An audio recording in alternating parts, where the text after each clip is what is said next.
So good morning, everyone. Welcome to the European Parliament in Strasbourg. I would like to sincerely thank you all for being here. It's a pleasure to open our premises for you. Our team and my colleague, Mrs. Geislinger, whom you may have already met, enjoyed working with the organizers of today's event. So the Clean HME project, the University of Szczecin, and the French Society for Nuclear Science and Condensed Matter. Let me briefly introduce myself.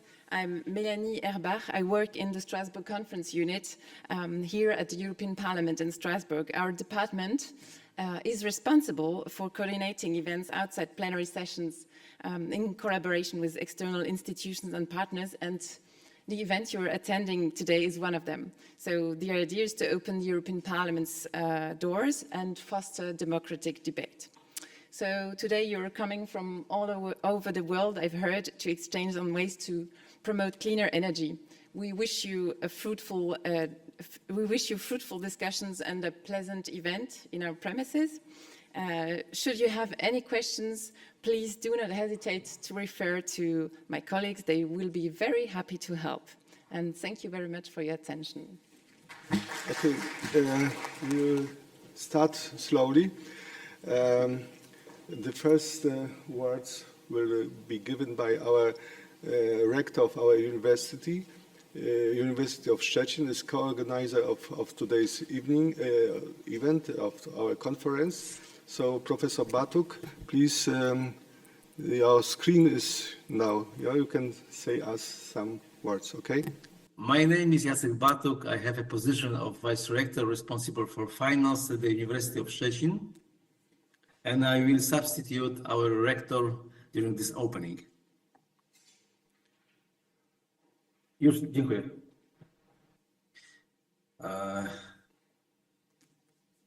Distinguished participants of a new path from green hydrogen to green energy, Clean Hydrogen and Metal Energy Conference. On behalf of Professor Waldemar Tarczyński, Rector of the University of Szczecin, I'm very pleased to welcome all the participants to this conference.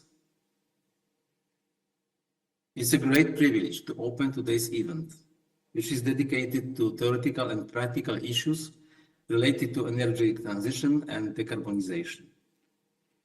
These broad areas of research are important not only for the world's current development, but also for our future, especially with regard to the ongoing climate change caused by excessive greenhouse gas emissions and air pollution, caused by the consumption of fossil fuels. Given the scale of the activities to be undertaken in this area, and in particular the significant financial outlay involved, research must be carried out by large international and often interdisciplinary teams.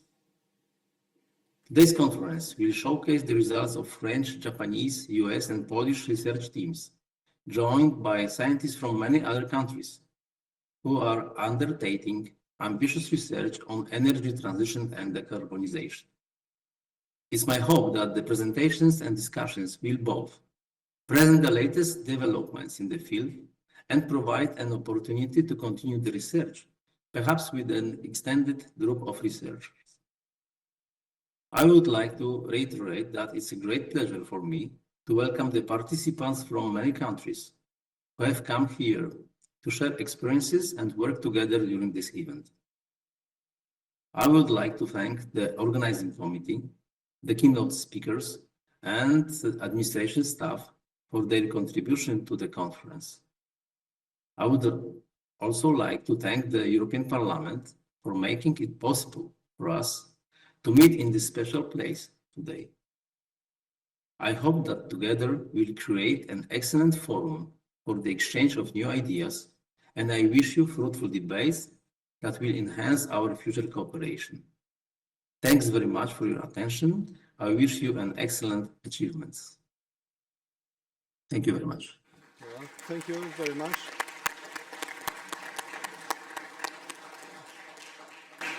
Okay, and maybe I can say also a few words.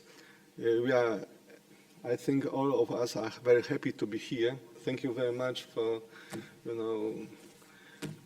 organizing here and giving us possibility to continue our conference, because we have started already our conference a few days before. And yes, you can hear me, okay? Okay, so this is very nice. We are very happy because Strasbourg is a very special place. Something that is unique. You know, this is a symbolic place connecting the Europe. Yeah, this is on the border German and France, and has very changing history. It is characteristic for the Europe as a whole. And this, you know, the main point of the European Union is to offer a common place for living, working, and traveling as well. But one of the most important points is also another one, to work together in science. Yeah, and we are very happy that European Union could fund our project for already 4 years, and we will finish our project in the next half a year. But we have occasion here to summarize a little bit our project that was started 2020, 4 years ago. And you will see probably that the progress is really very large. We didn't believe it in the beginning that we can achieve this kind of results. And here in this lecture hall, there are also representatives of other countries, not only European countries. There are similar projects in Japan and similar projects in the United States. We are working together. But, you know, the point is that our research is also directed to applications. So we hope that we, in future, maybe close future, we can develop a new kind of energy source which is friendly for environment, safety, and also cheap. And cheap, it means that it will be available for everyone. And, you know, if you have a new energy source, it is usually in history, you can say that this first step of the revolution, technological, but also civilization revolution. So we hope we can do something in this direction. Of course, this is science, and we can only hope. But yeah, we are very good work. And one point maybe also very important. We organized similar meeting, I think, more than 10 years ago in Brussels, in another building of European Union. And I have seen that that Violante is also here. He organized this meeting some years ago. And I want to greet him as well. There was a meeting, you know, was McCube as well then, and we presented the results of our research 10 years ago. And I hope that this everybody will see that there's a large progress. We need, of course, more time, yeah, but it's, at the end of our meeting today, we will discuss what is needed, what is still open, which open question we still have, and which direction we should go. Thank you.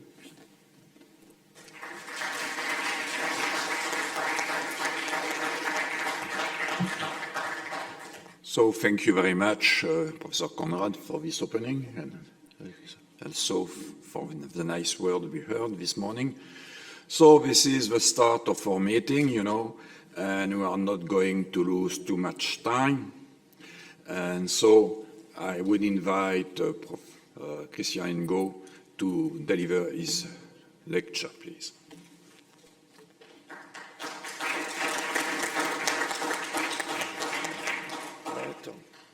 It's my pleasure to have this opportunity to talk about energy, give the facts and the perspective. And I also deeply thank Jacques Reuer, who gave me this opportunity and also the possibility to attend to these days concerning low energy nuclear reaction. This was a very exciting days. I learned and discovered new fields, and learn a lot of things. So thank you again, Jacques. We need energy. Energy is involved in any physical, chemical, or biological process that result in change. Energy, in this case, can be released or absorbed. What is useful in human activities is to transform one form of energy into another to get heat, work, light, and so on. Without energy, there is no movement, no life, no economy. Energy is very essential for life. For example, food is energy for you. And if you calculate, if you estimate, for example, what energy corresponds just for eating, not to create food, just eating, this corresponds to about 5% of the global energy that we use today around the world. Compared to our ancestors, food is a very small energy. Now we need also energy for heating and air conditioning, transportation, industry, and so on. Energy is really the blood of economy. When you are in a country, if you want some economic growth, you need to have cheap energy. You have to ensure the security of supply. When you have this energy, you have to use it as efficiently as possible. And now what is developing more and more are electricity and networks. And also energy is very important to fight against poverty, and that's the reason why energy should be cheap and available. But there are some constraints. One of them is to try to reduce the CO2 emission and try to use as much as possible carbon-free energies. Second, we should try, when using energy sources, to reduce the different pollution that occurs. Energy should be used also to create jobs, but one should also take care of social acceptability. Since the Industrial Revolution, we have needed more and more energy. We consume more and more energy. There are two reasons for that. The first reason is that the population increases. Every day, you get more than 200,000 persons on the earth. That means more consumers. Second, there is an increase of the standard of living in many countries. And this requires also more and more energy. Now, if we look at the curve, which corresponds as the world population as a function of time, you see that since the Industrial Revolution, there is a strong increase of the population. The dates in blue indicates each steps where you get 1 billion inhabitants more. So if you look at the beginning of the 19th century, in fact, it was the first billion of inhabitants on the Earth, and 200 years later, then we have reached 6 billion of inhabitants. Now we are more than 8 billion. Now if you look at the energy, you see people estimate that at the beginning of the 19th century, when the world was consuming about 0.2 billion of ton oil equivalent. 200 years later, we consume about 10 ton oil equivalent. That means 50 times more. So you really see the two effects, population growth plus increase of the standard of living. Energy, by direct consumption or indirect consumption, has allowed to improve the life of people. And this is, for example, translated into life expectation. For example, if you look in France, at the beginning of the 19th century, it was about the life expectation was about 30 to 35 years, while 2 centuries later, it has reached 75 years for men and 82 years for women. But we will be faced some countries will be faced in the future with a problem of population, and this will have implication in energy consumption and also in social problems. What is important is the total fertility rate. If you look at the population, if you want that this population remains stable, you should have a fertility rate of 2.1, let's say 2. That means that in countries where the fertility rate is 1, that means that you divide the population by 2 every generation, that means every 25 years. Now, if the fertility rate is 4, that means that you double the population every 25 years. And if you look at the numbers, you see that in Europe, we are below 2.1. That means the European population decreases. And for example, in South Korea, it's even worse. It's 0.8. That means that in 25 years, if nothing is done, the population of South Korea will be divided by 2. In Africa, the average fertility rate is about 4, and even there are some countries like Niger in which it is equal to 7. Now, contrary of what many people try to convince you, the world is dominated by fossil fuels. It represents 80% of the energy consumption. The production of fossil fuels increases, but the investments are decreasing for economical or ecological reasons. And that has important consequences on the price of the energy and also on the availability of the energy. So when people try to convince you that we are using less and less fossil fuels, they use percentage. For example, if you go back to the first oil shock in 1973, the proportion of fossil fuels, that means coal, oil, and gas, was 86.7%. Now, if you go 43 years later into 2016, it has dropped down to 81.1%. So you see there is a decrease of 5.6% in 43 years, which is also almost negligible. But people say, okay, we don't use as much as fossil fuels. But this is completely false. If you look at the curve, you see that what is indicated is the consumption of fossil fuels for coal, oil, and natural gas. In 1973, the top of the blue area corresponds to the consumption of these fossil fuels. Now, 43 years later, in 2016, the top of the red region corresponds to the consumption of these fossil fuels. You see that if we would have really decreased the consumption of fossil fuels, the red region would not exist. But the fact that they exist means that we consume much more, consume more than in 1973. So when you talk about percentage, you have the impression that it decreases.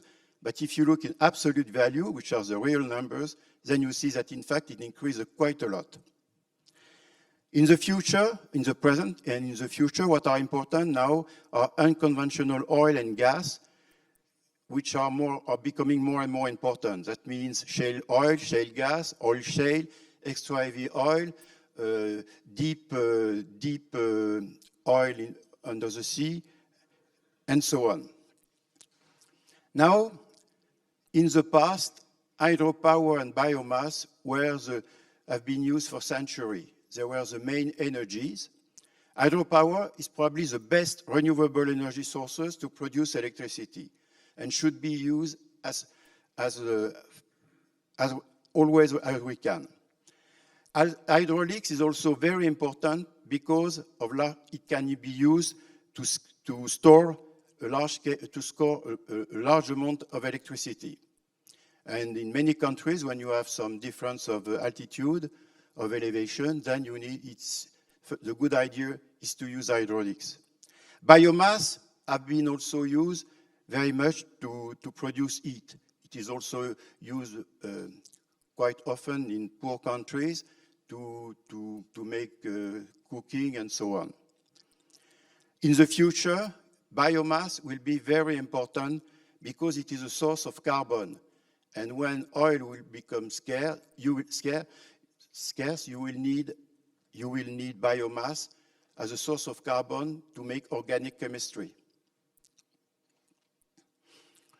Now, what are the energy which are very fashionable are wind power and photovoltaic energy. They are developed quite speedily, but the main problem is that they are irregular. That means that when there is no wind or no sun, you need an extra energy source to provide to the consumers.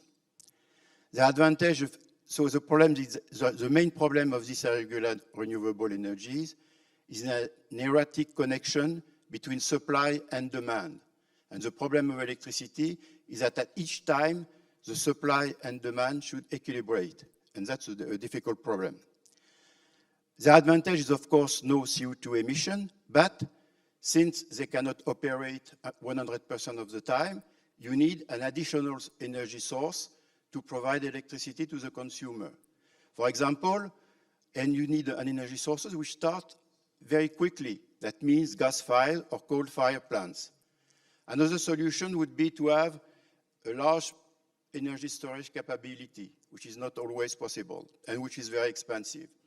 But in this case, in the case where you use gas-fired or coal-fired plants, for example, if you take a windmill which has a 20% yield over a year in the average, that means that you would need during 80% for the energy production, you need 80% coming from fossil fuels. That means that you will get between 400 grams or 800 grams of CO2, depending if it is gas or coal.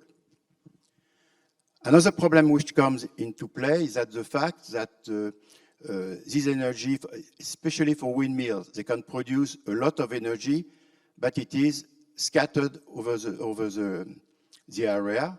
And that means that you need to strengthen the network, the electrical network. That means you will have problem with copper, for example, which is becoming more difficult, which is more difficult to get now. The other problem is that if you have too much, for example, of these irregular renewable energies, is to balance the electrical network. For example, when it is more than 30%, the people who are managing the network, electrical network, can have problems. Of course, photovoltaic is more efficient in southern countries, and it is there that it is the best, because usually people need energy when the sun is at maximum, for example, for air conditioning. Wind power should be used in windy region, which is not always the case, and one observes that if you put windmills offshore, they have a better yield than onshore, because the wind is more regular and usually a little bit stronger. When talking about energy, one should not forget gray or embodied energy. When you have an object or a system, for example, take a car, what you should consider is the energy from the beginning of the fabrication of the car, of the manufacturing of the car, till the end. In fact, the total energy that you need for an object is the energy used. That means the energy you pay. In the case of the car, is the gasoline that you put in your tank, plus the gray energy, which is the energy which you pay indirectly. For example, when you buy a car, energy has been needed to manufacture the car, but you don't pay the energy, you pay a whole system. So gray energy includes for an object the extraction of raw materials, the manufacturing and processing, transportation of these objects, and then the construction, maintenance and operations, that's the place where you usually pay energy, and then after there is disposal and recycling. Just to give you an example, the gray energy of a car corresponds around 100 billion of gigajoule. That means about 3,000 liters of gasoline. That means that gray energy for a car corresponds to about 50,000 kilometers. It is estimated in Europe that the gray energy consumption is about twice the value of the operational energy. But most of the time, you don't see this energy because when you import a product, for example, from China, the energy has been consumed in China, not in Europe, and then you don't count it. But if you look at the global level, you should count it. Our nuclear energy is a concentrated energy source. To give an order of magnitude, if you burn 1 gram of fissile material, you generate 23 1,000 kilowatt hour. If you burn 1 gram of oil, you just get 0.012 kilowatt hour. The problem of nuclear energy, it needs huge investment at the beginning. But once it is done, the cost of electricity remains very stable over time. Just to give you an illustration, suppose that the price of uranium is multiplied by 10. Then the price of the kilowatt hour increases less than 40%. Now, if you increase the price of the gas by a factor of 10, and this we have seen it recently, then the price of the kilowatt hour per hour is multiplied by 7. The present technology that is used around the world are slow nuclear reactors, and they burn only uranium-235, which correspond to 0.7% of the natural uranium. Of course, it would be better to use also uranium-238, and this can be done with fast neutron reactors, which are now under development. Just to illustrate this, suppose you have a natural uranium, and from this you extract the fuels, uranium-235, that you burn into a standard reactor, a thermal reactor, for 40 years. If you take the same amount of natural uranium and use it in a fast nuclear reactor, you have energy for 5,000 years. Concerning nuclear energy, we have also, in the future, thorium, although there are some studies now about thorium reactors. Thorium has the advantage it is 4 times more abundant than uranium. So that means you have energies for several tens of 1,000 years. Fusion, thermal fusion, not the one that you are used to talk during the workshop. Thermal fusion is probably for a very fast future. In my opinion, you will not get the fusion at the plug before the next century. Of course, there are hopes, and this we have learned during the last 3 days about this chemically assisted nuclear action to create energy, cheap energy, at an individual level. And that would be very interesting. Energy storage is a weak point of the energy supply chain. You need energy storage for the electrical network to balance it, for the electric cars, for laptops, smartphones, and so on. To give you an order of magnitude, 1 kilowatt hour is contained in 70 grams of oil. But you need 30 kilograms of lead battery, 5 to 8 kilograms of lithium-ion battery, and if you would use hydraulics, you have to drop down 3.6 tons of water on a height of 100 meters. There are several ways to store energy. You can use mechanical energy, for example, pump hydroelectrics. You can use chemical energy. This is very often used with battery. You can use electricity to make clean energy, or you can use heat, but for heat, there is a good idea from Jacques, where he has designed a system where he uses heat, he transforms electricity into heat using heat pumps, and then you have a decent yield. He will give you probably more details if you are interested in. You can also store heat. It is easy in the short term. You take, for example, a tank, you put under the sun, and then you can store some water.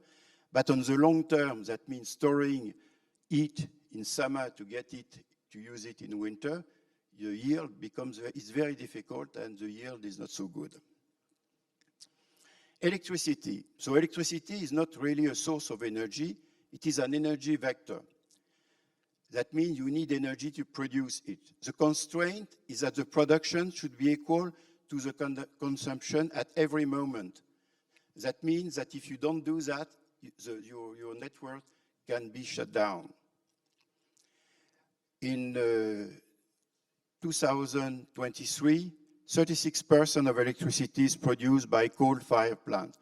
So coal is dominating the production of electricity.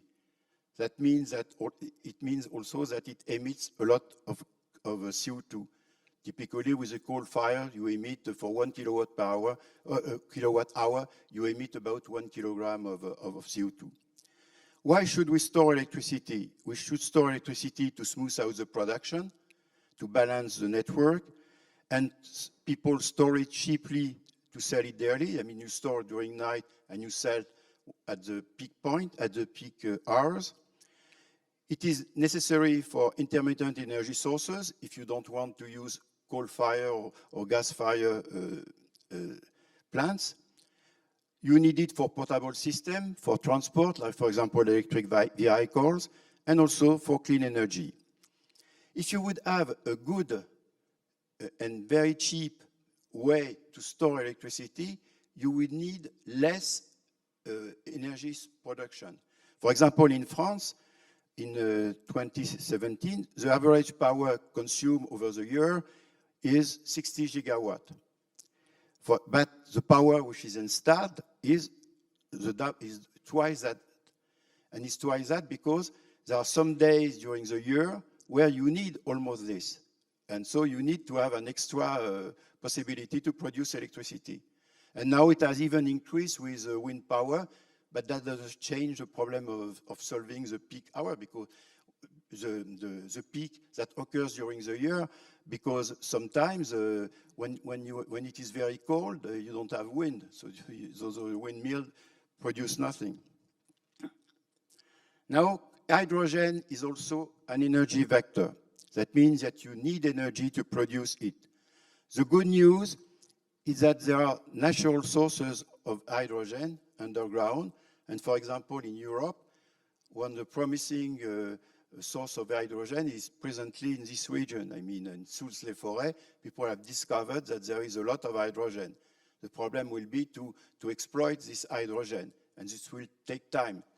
The numbers that one has to have in mind when you develop an energy sources is something like 30 to 40 years. So it's a generation, it's a time scale for energy. But nowadays, hydrogen is mostly produced from methane. And sometimes people use also coal. That means you generate a lot of carbon dioxide. The best way in the future will be to use electrolysis with electricity produced with carbon-free sources like renewable energy or nuclear. In principle, hydrogen looks good because 1 kilogram of hydrogen is equivalent of 3 liters of oil. But the problem is that hydrogen is very bulky. It takes a very large volume. And 1 liter of gasoline corresponds to about 7 liters of 700 bars compressed hydrogen. Or it's also equivalent to 4 liters of liquid hydrogen. Also, when you transport hydrogen on a pipeline, then, for example, if you take comme reference the transportation of oil, then a gas pipe transports 15 times less hydrogen in the pipe compared to oil, and 3 times less than natural gas. Of course, when you have energy, we have been used so far that energy is abundant and cheap. But this is no longer true, and it's becoming scarcer, more expensive, and we really urge to have new technological breakthrough in this domain. So to reduce the energy consumption, that means that to use energy in a more efficient way, you need efficiency. Efficiency is trying to improve the technology, use the technology to decrease for the same use the consumption of energy. For example, if you compare a car which is manufactured now to a car which was being manufactured 50 years ago, then the energy consumption has decreased a lot. And the car has even better performances. So that's an example of technology. The problem is that technology is not enough. You need also sobriety. Sobriety means that, for example, if you want to buy your bread at a baker, and if the baker is at 200 meters from your home, it's better to go by foot or bicycle rather than with a car. So that's just sobriety. But industry is trying to decrease the energy needed to produce, to manufacture things. The reason is that if they decrease their energy consumption, they get more money because they can decrease energy is expensive. And there have been a lot of progress. For example, the amount of energy which is needed to make 1 ton of iron has been divided by 150 since the Middle Age. And even more recently, if you look at cement, in 50 years, the amount of energy needed to produce 1 ton of cement has been divided by 2.5. The other problem, that the other sector that consume a lot of energy is housing. For example, in France, we have 30 million of homes, and the renewal of these homes is about a century. It corresponds to an energy consumption of 43% and to 21% of the greenhouse gases emissions. As far as the family is concerned, eating plus driving correspond to more than 80% of the energy that the people consume. There is an evolution towards building new housing, but that depends on the region, and for all the region you have not the same solution. It is now possible now to rather easily build houses with an energy consumption of 50 to 100 kilowatt hour per square meter per year. Of course, on the paper, people say that it can be much better, but in reality, you observe that it is not what is written on the paper. It's always larger. But you should not, when you have houses or flats, you should not forget gray energy. For example, in a house, the gray energy, that means the energy needed to construct the house, correspond to about 50 to 60 years of energy consumption of the people living in the house. And that means that when you have houses where you decrease the amount of energy, that means of the operational energy, the energy you need to live in the house, the gray energy will be the same or even worse because you need materials which require more energy to be manufactured. And that means that if you have, for example, a house that consumes no energy, because of the gray energy, the ratio becomes infinite. Transportation and housing are closely connected. For example, you are working, you have a place where you work, and you could, for example, hire a flat which is not very well isolated, and you say, okay, I want to go outside where I can build a house which is better isolated. But you have to take care that if you live at a farther distance, you have to take a car, usually, because if you are in a region where you want to buy a house which is available financially, usually there is no common transportation, so you have to need a car. And then you realize that if you gain, for example, 80 kilowatt hour per square meter and per year, this is cancelled if you have to drive 20 kilometers per day to reach your working place. Now, the question is whether it's better to make renovation or to build new houses. And in fact, it's better to make renovation as far as energy is concerned. For example, for renovation, you need about 500 or 1,500 megajoule per square meter, while for a new building, you need 10 times more. The road transportation is the second sector which consumes a lot of energy. For example, in France, the road transportation corresponds to about 500 terawatt hour. The electricity consumption corresponds to 480 terawatt hour. And for road transportation, oil is important. So now there's a solution to consume less oil in transportation. It started with hybrid system. Either hybrid system in the normal way, that means you don't have to use a plug, and also plug-in hybrid system. And of course, there is electric. People are thinking about electric vehicle.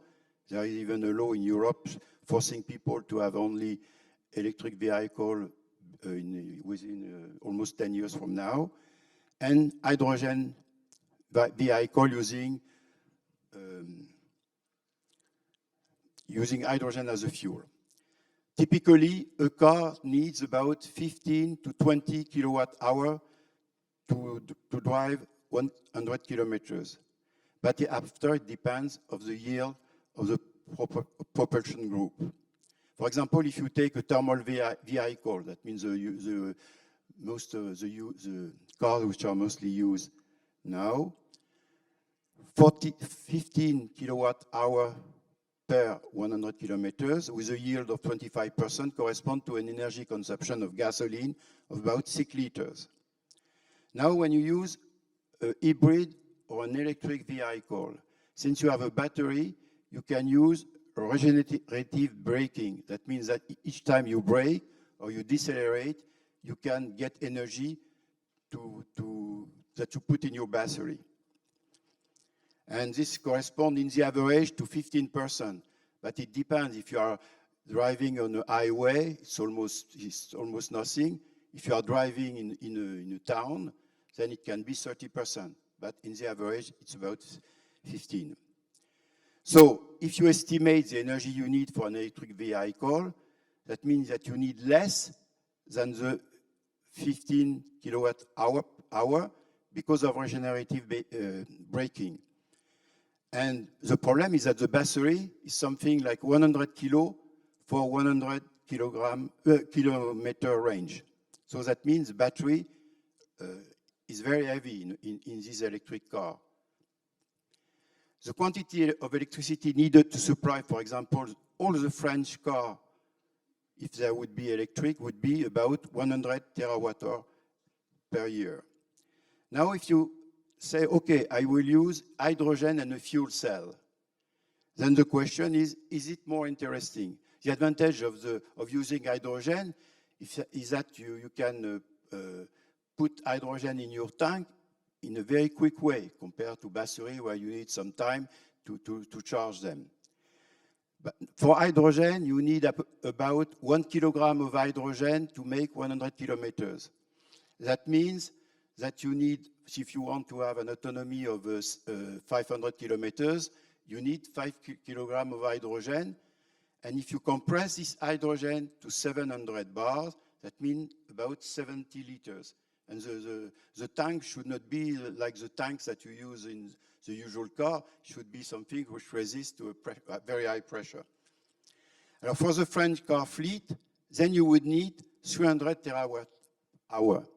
So what is very important to notice when you compare electric vehicle with hydrogen vehicle is that with the same amount of electricity, either you charge a battery and you can make a number of kilometers, or you use this electricity to make electrolysis to make hydrogen, and this hydrogen you put in a fuel cell. And the fuel cell has a yield of about 50%. And that means with the same amount of electricity, you can drive 3 times less kilometers. So that means from the economical point of view, even if hydrogen would be free, this is not competitive. Perhaps if we can get hydrogen from the underground, I mean natural hydrogen, what people call white hydrogen, maybe you can use it. But hydrogen vehicles, they will be only interesting in niche marché. That means, for example, taxi driver, because taxi drivers, they don't have time to charge their battery because it takes too time. But for most of the people, hydrogen vehicles are not very interesting. I mean, if you create hydrogen, the best way is to make ammonia and then for the agriculture and to use in the petrochemistry. So the conclusion outlook that I can get from this, the priority is, of course, energy sobriety efficiency. That means when you have energy, you can try to use as efficiently as possible. That we need all energy sources. And of course, the choice will depend on the country, on the region, because there is no unique solution. We need to have as much as possible of carbon-free energy sources. That means nuclear, renewable, and the question marks correspond to effectively this low-energy nuclear reaction. If you can get devices which are stable, can produce regular energy, then that would be very interesting. One should exploit low-temperature heat, because low-temperature heat, you have this everywhere. And for this, you need heat pumps. But heat pumps means that you need more electricity. So the fact that, for example, you will have electric vehicles plus heat pumps, that means that you will need a tremendous amount of electricity compared to what we have now. So that's the reason why more and more electricity is needed.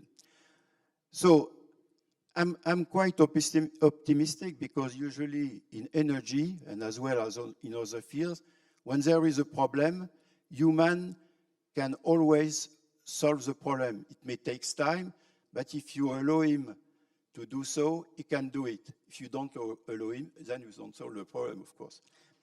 The bad news for Europe is that energy is becoming more and more expensive. And this we can see every day now. And so another problem is that some raw materials are scarcer and more expensive. That will be the case of copper, because everybody talk about oil, saying, oh, oil is becoming scarce, but there are other materials which are becoming scarce, other metals. And for example, in the green energy, you will need a lot of this scarce material, and that will be really a problem. The missing of fossil fuels and raw materials in Europe means that in Europe we have a chance to collapse unless we strongly mobilize the scientific excellence, and we'll have to fight in the next future in the new global context which is now coming. And this means that we should overcome any ideology and try to find all the solutions that are possible. But for this you need common sense, and which is urgently needed, but the problem is that at the political point of view, common sense is something which is missing now. Thank you.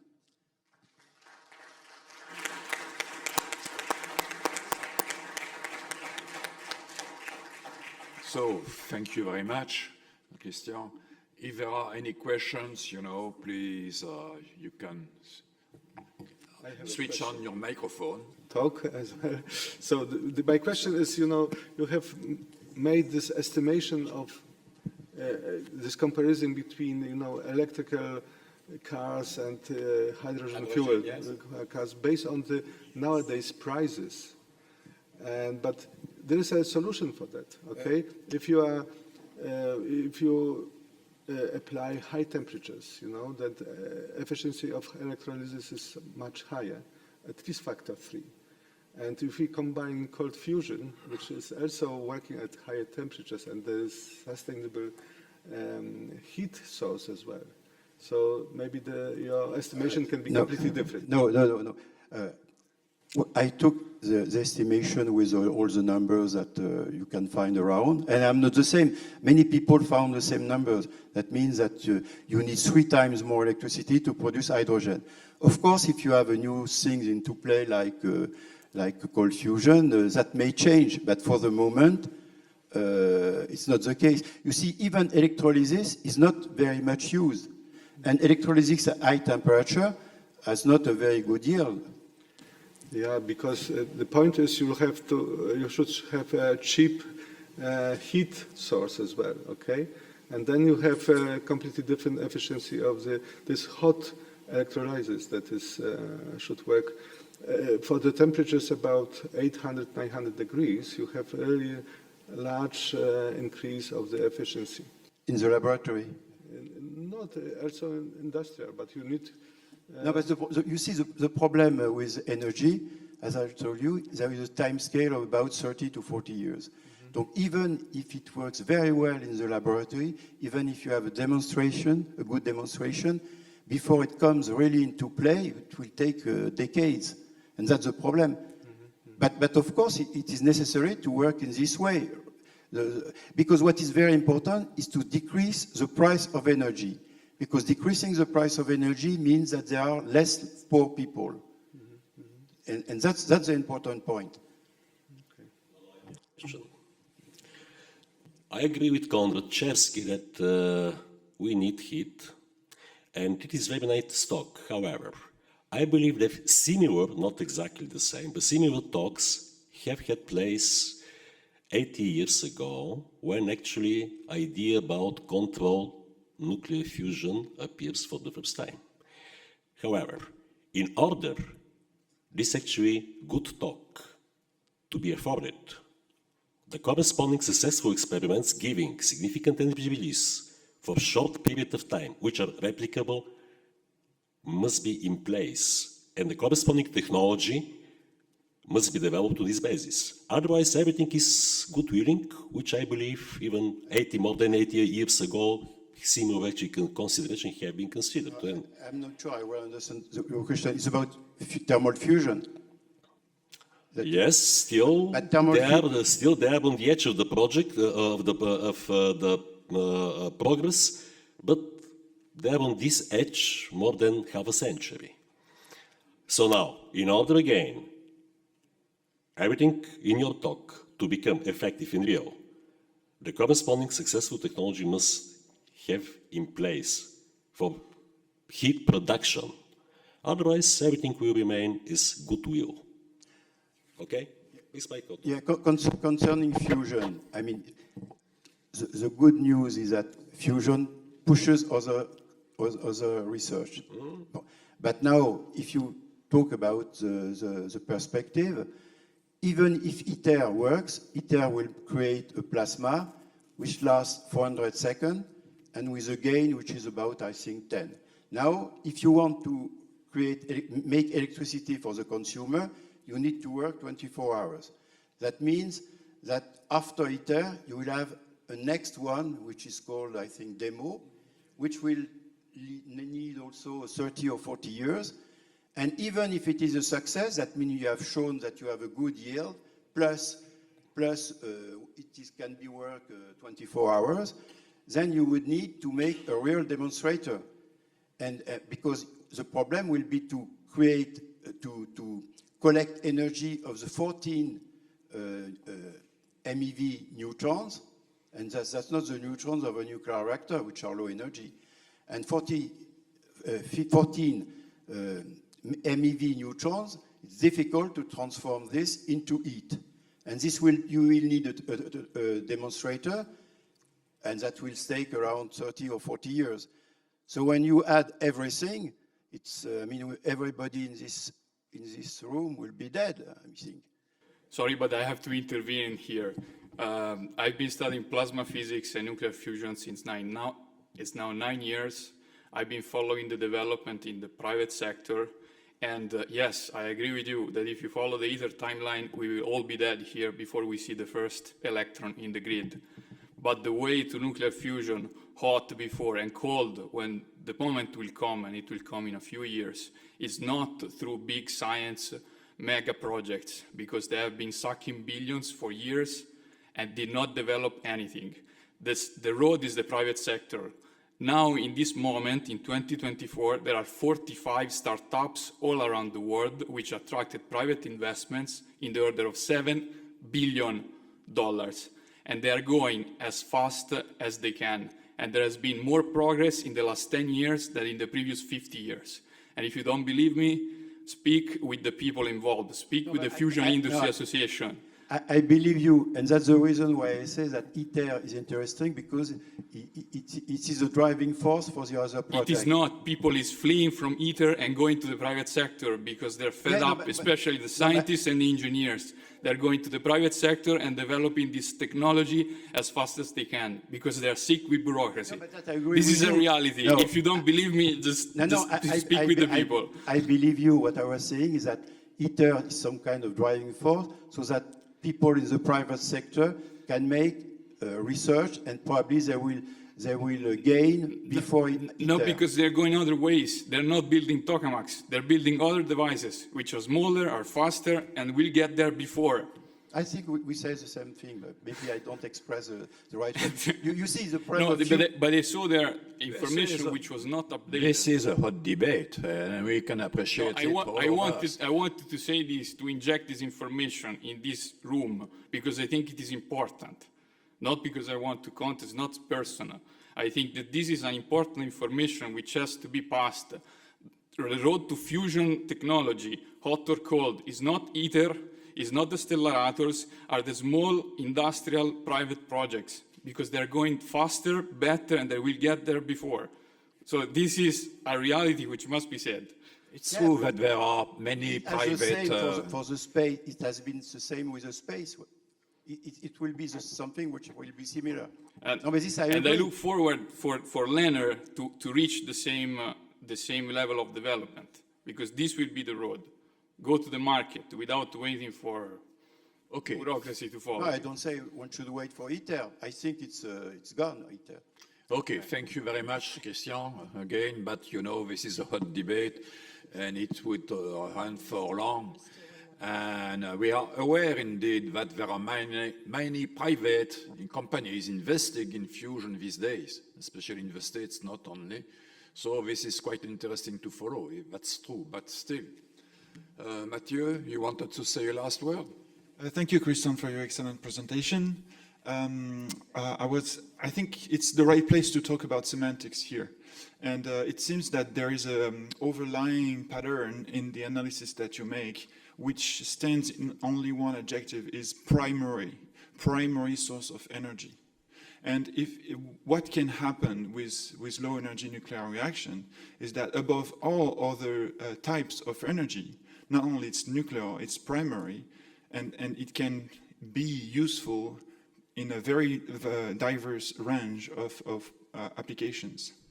So when we develop this description of our situation, I think that the primary word is very important. What do you think about this? Yes, I think it is important to make the studies which have been done, which has been described during these last 3 days. But you see, things are slow because they are already 30 years before the first results. But I think that in the future, it is one of the solutions which is very interesting. And it is very important that people work on a parallel direction with the same background, because something will come out. Because what we need really is an energy sources that gives you not a terawatt of power or gigawatt of power, but if you even get a kilowatt or megawatt, that would be very useful. If you can get the energy, cheap energy, that it is not very complicated to build, that everybody can use it. And from what I heard during the last 3 days, I mean, there is some hope. Maybe not tomorrow, but maybe in 10 years or 15 years, that we have systems based on this low energy nuclear reaction that can be used by the people, not necessarily by the very consuming energy industry, but for the people. That's really important because there are many people in the world.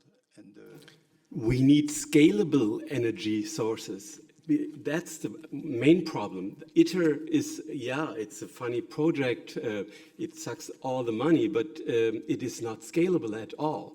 It is a huge plant, and everything is concentrated on one point, but we need energy everywhere, in every device. We need it here, in a phone, and in our cars, in our houses, and so energy sources of the future must be scalable.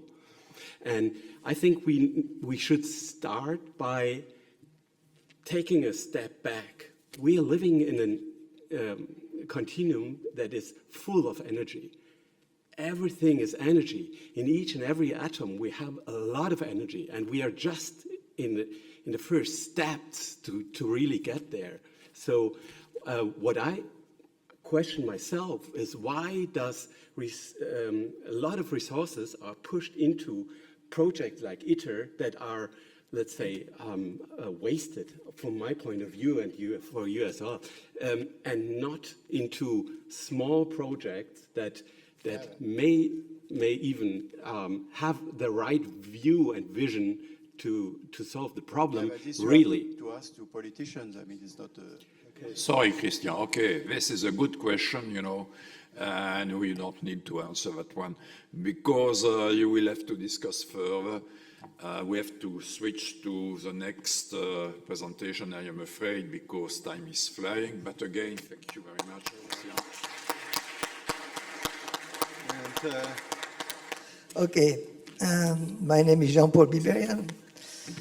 I am a scientist. I don't know what I am exactly, you know. I've done science, let's say. And I will talk to you about low energy nuclear reactions, which is also called cold fusion and all kind of other names.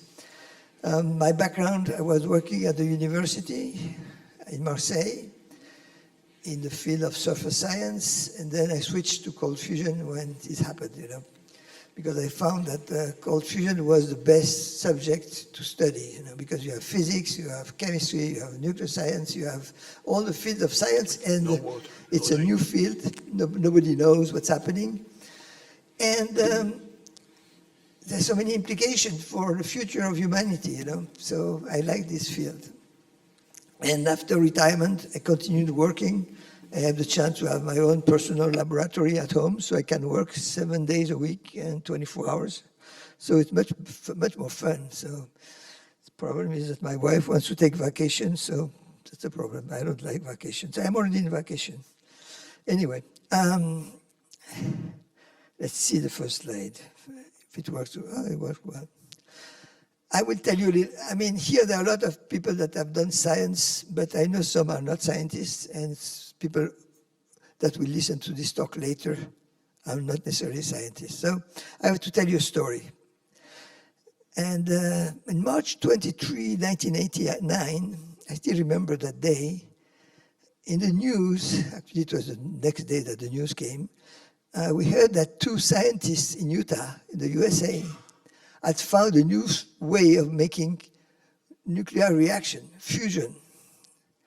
They made the name cold fusion came later because they did that in a test tube. I mean, I'm sure everybody has seen this test tube. It is very small. And you know that a nuclear power plant is huge. A fusion reactor. I visited ITER recently. I mean, the weight of the elements are like 200 tons each. So in the test tube, you can do nuclear science, nuclear reactions. Sounds very crazy to everyone, including me, because I know the physics. So that was a big thing. All over the world, people started talking about it. And what happened that they did electrochemistry. Electrochemistry is when you have 2 electrodes, you put in the water, put some electricity, and you produce hydrogen on one side, oxygen on the other side. My field, I mean, I didn't like electrochemistry at all, so I couldn't do anything about electrochemistry. I don't understand electrochemistry. It's too complicated. Both chemistry, which is already very complicated, and electricity is another thing, so it's way too complicated for me. And but everywhere in the world, people started to do the experiment. For this experiment, you needed palladium. Palladium is a metal that's very expensive. It's like gold, you know, more or less. Platinum, also another expensive material, and heavy water. For those who don't know what heavy water is, you know, I have to do some bit of science for the beginners. You see that, you know that an atom is made of a nucleus and electrons, but the nucleus is made of protons that are positive and neutrons that are neutral. In hydrogen, this is the smallest element you can make. There is only 1 proton. But in deuterium, you have a proton and a neutron. So it's twice more heavy. And you put oxygen to make a liquid water. It's slightly heavier. So people did experiments. Most of them failed, you know. Some succeeded. Theoreticians came and said, oh no, it's not possible. You cannot fuse 2 atoms of hydrogen because they will repulse, you know. I tell you the nucleus is positive, so to put them together, you have to put a lot of force. Just like when you play with magnets, it's very difficult to put them together because they repulse. the field was very quickly rejected. I will not go too much into the details, but there was a big rejection of the field very quickly after a few weeks or months. And people were not happy with that. And some people continued the work. I mean, you know, if you want to read, if you have a document, you want people to read it, you put in red confidential, and then they will read it. So the way they did, everything went underground, not underground, under the radar, let's say. Some people continued to work, but it was not very official. In the time, in the news, I mean, it became a big thing in 1989. For those people who were there at that time, they remember that. That was a photograph of the first page of Time magazine. And the two inventors, Stanley Pons and Martin Fleischmann, were very famous at that time. Okay, on the left, you can see Stanley Pons, and on the right, Martin Fleischmann with their cell, which you see is not big. And that's what they used to demonstrate that you could make excess heat. So what did they do? Actually, they measured the electrical power they were putting in the cell and the heat produced. They could show that there was more heat than electricity putting in the system. This is called calorimetry, for those who don't know. And calorimetry is difficult because you have two problems, measuring the input power and measuring the output power. There are two things to measure. If you have a DC current, it's quite easy to measure the input power because you multiply the voltage by the current. But then you have to measure the heat, and that's not easy. But these guys were smart enough to develop a very sensitive calorimeter in electrochemistry. And that allowed them to measure small quantities of heat. Without that, they couldn't have discovered what they have discovered. They are genius, but they were really badly treated.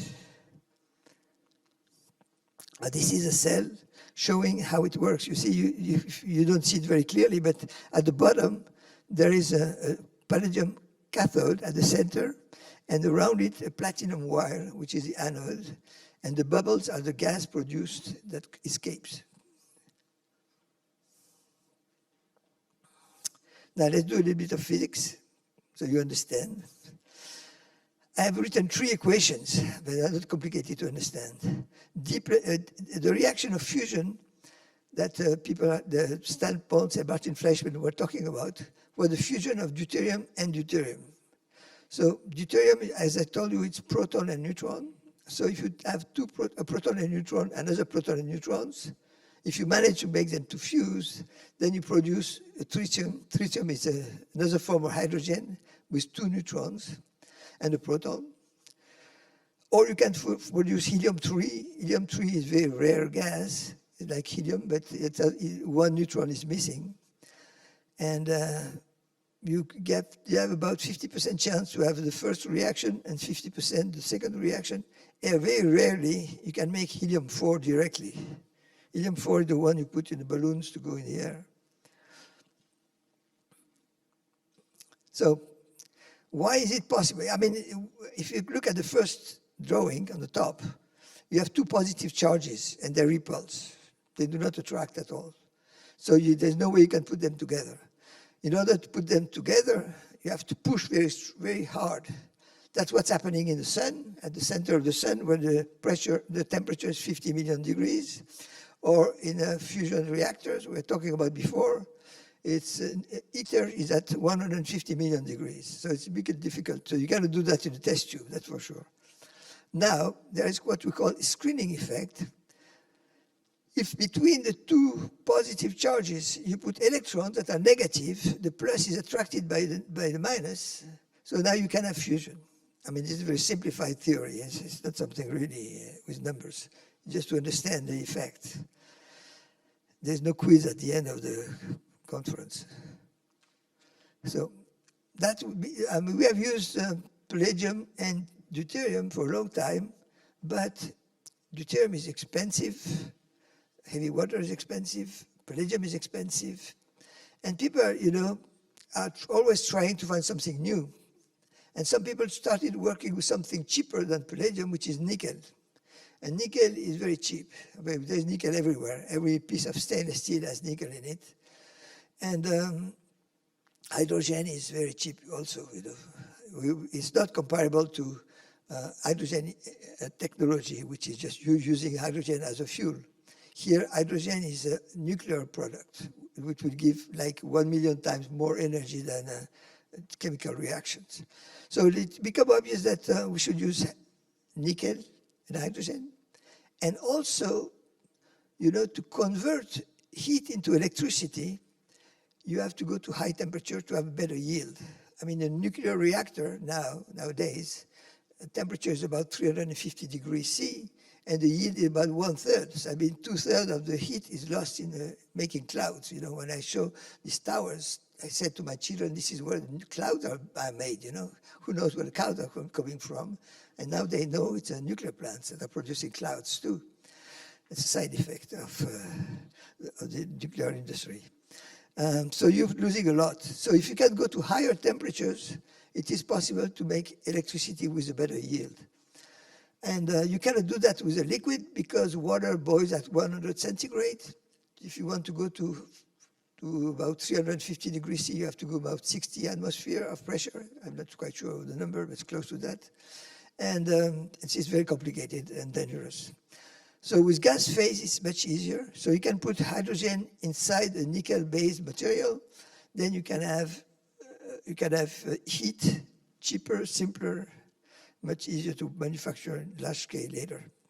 This is a view of one of the reactors we have in France I'm working with, which we don't see much. You see the surrounding, but it's always like that anyway. When you visit a factory, you don't understand anything. There are pipes everywhere. Anyway, now, what are the chances we have to succeed in a reaction like that? We have realized that if you have a bulk material, it takes time for the hydrogen to go inside. Now, if you use nanomaterials, you kind of have only surfaces, not too much bulk. So the kinematics is much faster. Things will go faster inside. So we started working with nanomaterials, and they work better than bulk materials, in my opinion. Some people might not agree with that, but that's my point anyway. Maybe there are solutions also for solid materials, but nano goes very fast. What we have measured also, we have realized also, is that static situations don't work. Because if static would have worked, it would have been discovered a long time ago, because there's hydrogen everywhere in metals, but there's no excess heat. So we need some dynamics. It's even with a bicycle, if you don't move, you fall. So it's the same thing. You need some dynamics. You have to pedal, so you will be stable. And the system, it has to do with the flux of hydrogen. Hydrogen has to go in and out so that the effect occurs. It seems that it's happening more likely it's happening when it comes out. Actually, at NASA in 1989, a scientist there called Fralick did an experiment. I will tell you the story. He had a hydrogen purifier. An hydrogen purifier is a tube of palladium. You put dirty hydrogen, you heat up the tube, and what comes out is clean hydrogen because it's a very high quality filter. And he borrowed one of these purifier, put it deuterium inside, outside, heated it up, and left it trying to find some radiation. I was telling you there were neutrons. He didn't find any neutrons, no radiation whatsoever. And after a few weeks, he had to give it back to the person who loaned him this material. And when he took it out, he pumped out the deuterium, and what he observed, the temperature was going up. And you might know that when you put pressure in a bicycle pump, it will heat up. And when you pull on it, it becomes cold. And there it was the reverse. So he realized that there was an effect by diffusion of deuterium outside of the palladium. So this is a dynamic situation. So we need a flux of hydrogen. So this excitation could be due to the flux, or could be due to some electrical pulses or pressure pulses, magnetic temperature, whatever. Something has to be done to modify the equilibrium. So what's happening? People said, if Pons and Fleischmann were successful, they should be dead because you should have so many neutrons. But the fact is, they are still alive, actually. Unfortunately, Martin Fleischmann died in 2012, and Stanley Pons is still here, he's in France now, and he's 81 years old. So they said you should be dead, and they are not dead. So why? Because the reaction you have in the condition of the cold fusion, you don't produce neutrons that they were planned to be done if we had normal reactions. You don't find gamma rays, you don't find X-rays. The only thing that has been found is helium-4, and maybe also a little bit of helium-3. Helium-4, as I told you, is the one reaction that's hardly happening, you know. So how come you have helium-4 and you don't have neutrons? It is because it's not the same type of reaction. This is a helium detection. At SRI International in California, Makuri and his team have measured the excess heat and the number of helium produced. Then they found a straight line that means a good correlation between the heat and the helium production. So we don't know the exact mechanism, but there is a correlation. Maybe it's a D plus G reaction, maybe something else, but anyway, there's a correlation. And that is important to see that we have measured helium. I mean, other laboratories also have measured helium. I show you this one because it's very spectacular.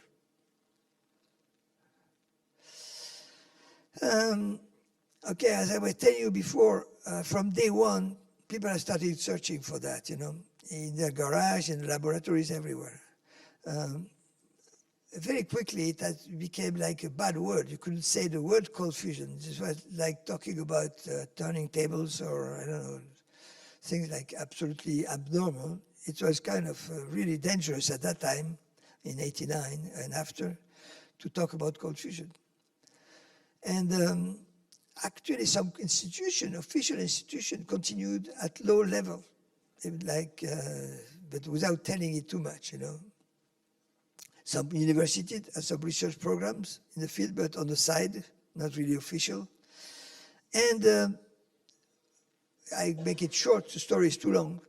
In 2020, the European Commission has financed 2 projects on cold fusion, Clean HME, the one I'm working in, and Hermes, with a total about 10 million euros. Recently, the Department of Energy in the USA has invested $10 million in 8 different major universities. So this means that there's some little opening happening, because after 35 years, we are still working in the field, and the rumor, the noise, people can see on the internet, everything is open, so people can see what's happening and finally reach official people and politicians. They have several startups. In Europe, we have NG8 in Portugal. In Japan, we have Clean Planet. In the United States, there's Breedway Technologies. And also there are organizations that are active, like NASA. NASA already work on cold fusion. Toyota, Nissan, and others, Mitsubishi, Heavy Industries, and some others. Some, most often, all these organizations like to play low, you know. They don't want to be in the first row, because there's so much,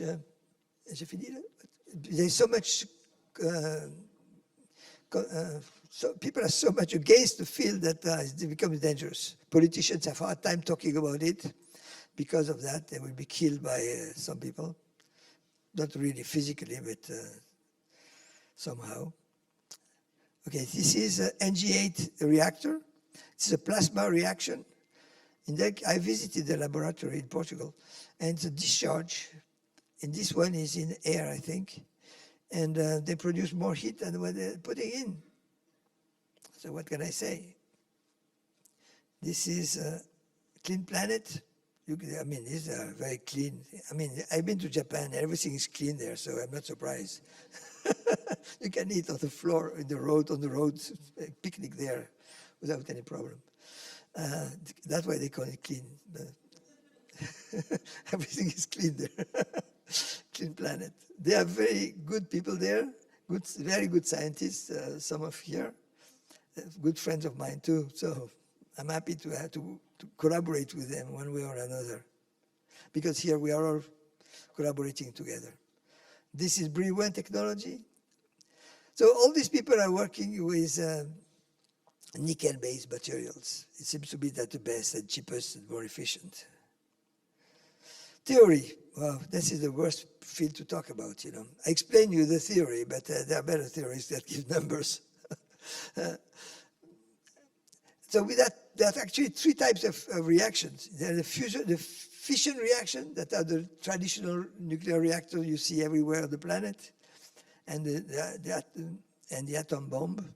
Then there are the fusion reaction, which is the H-bomb, and what's happening in the sun, and what ITER is trying to do, and other private companies trying to do. And this is the third type of reaction. I would call it catalytic reaction. And why catalytic? Because you need some kind of catalyst. You see, in chemistry, when you have a catalyst, the reaction goes faster. So this is what's happening actually in our case. So many theories have been developed, you know. And the problem with theories, the major problem is that each individual who has a theory thinks his theory is the best. So there was a woman, she asked her friend to go and pick her a girl at school. And she said, how shall I recognize her? She said, she's the most beautiful girl. So when she came back with her own daughter, not the daughter of the other one, because every mother thinks her baby is the best, you know. So same thing with theoreticians, you know.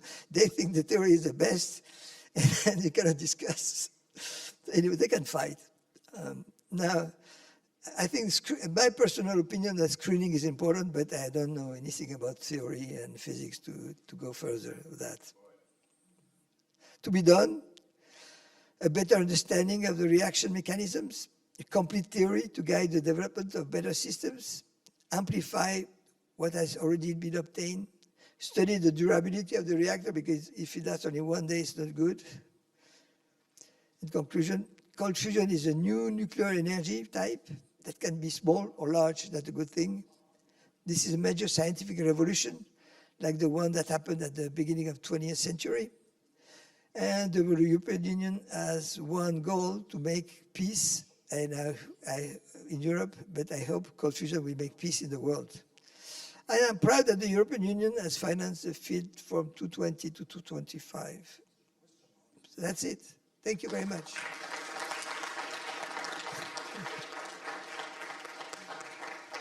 Okay, fifth slide.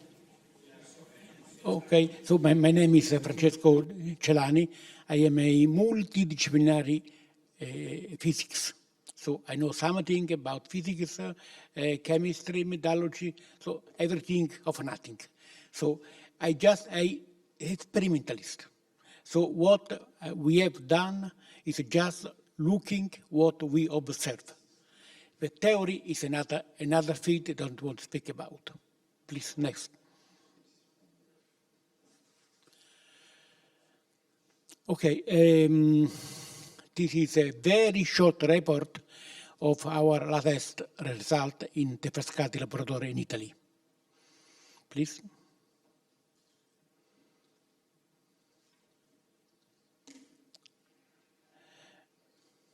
Okay, my presentation is a short resume that we have presented 3 days before in the main conference. So if somebody want to see details, please go there.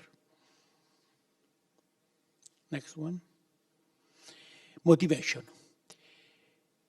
According to our opinion, the atomic flux is the main origin of all the cold fusion effects.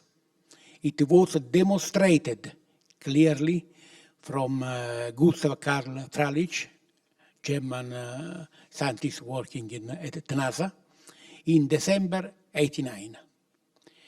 Sadly, His wonderful result was not shared to several people, just in a limited place. See, we started a cold fusion experiment 1 week after the announcement of Martin Fleischmann, and I was motivated to disprove their experiment because I know something about chemistry, about nuclear detection, so I suppose they've done some mistake in some place. Bona fide, but mistake. After about 3 weeks of extremely hard working, I realized that something strange really happened. I cannot understand, but something strange happened.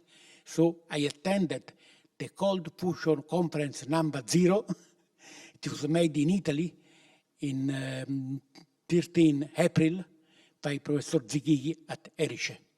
At that time, was present at the same conference, Fleischmann, Pons, and Jones.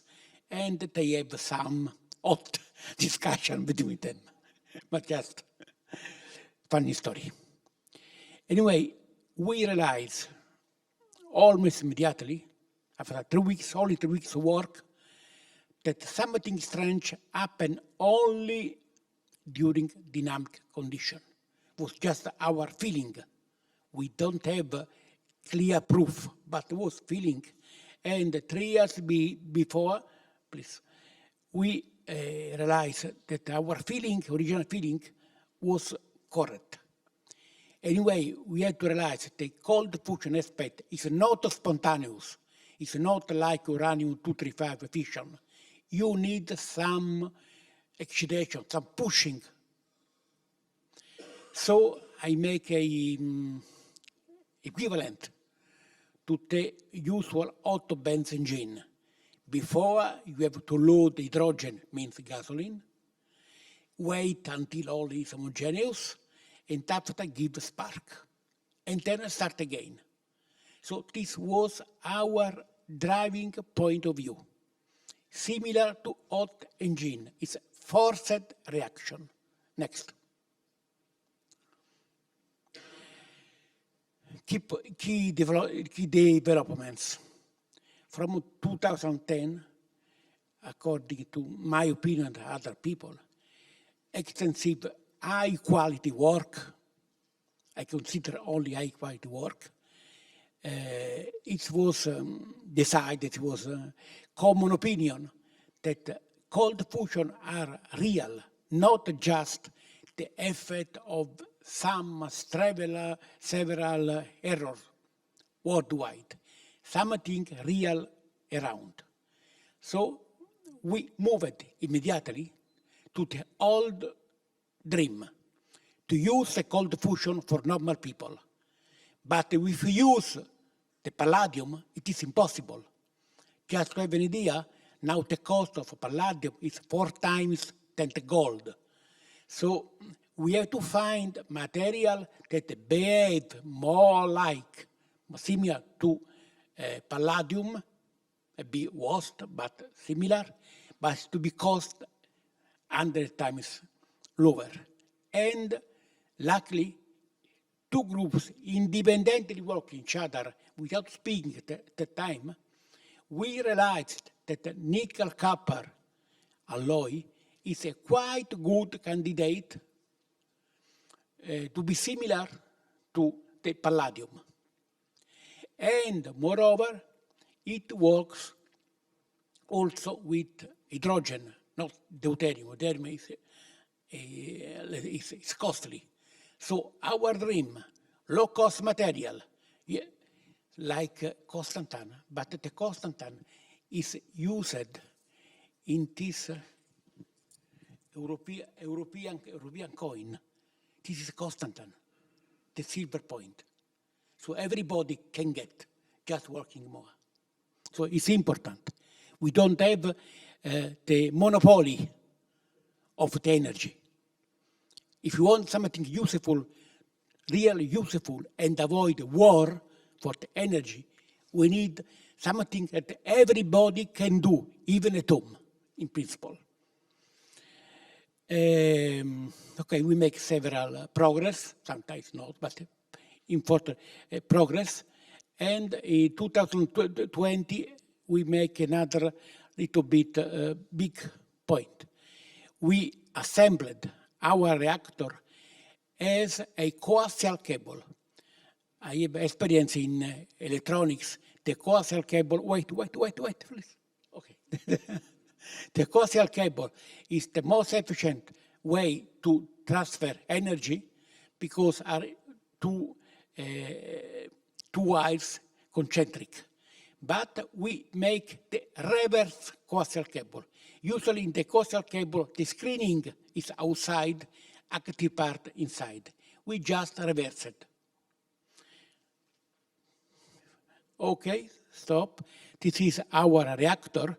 It's quite simple. Just a coil of a constant, the blue color, brown color, and inside the counter electrode. The container is glass, thick glass, several millimeters for high temperature, high pressure. What happened? Okay.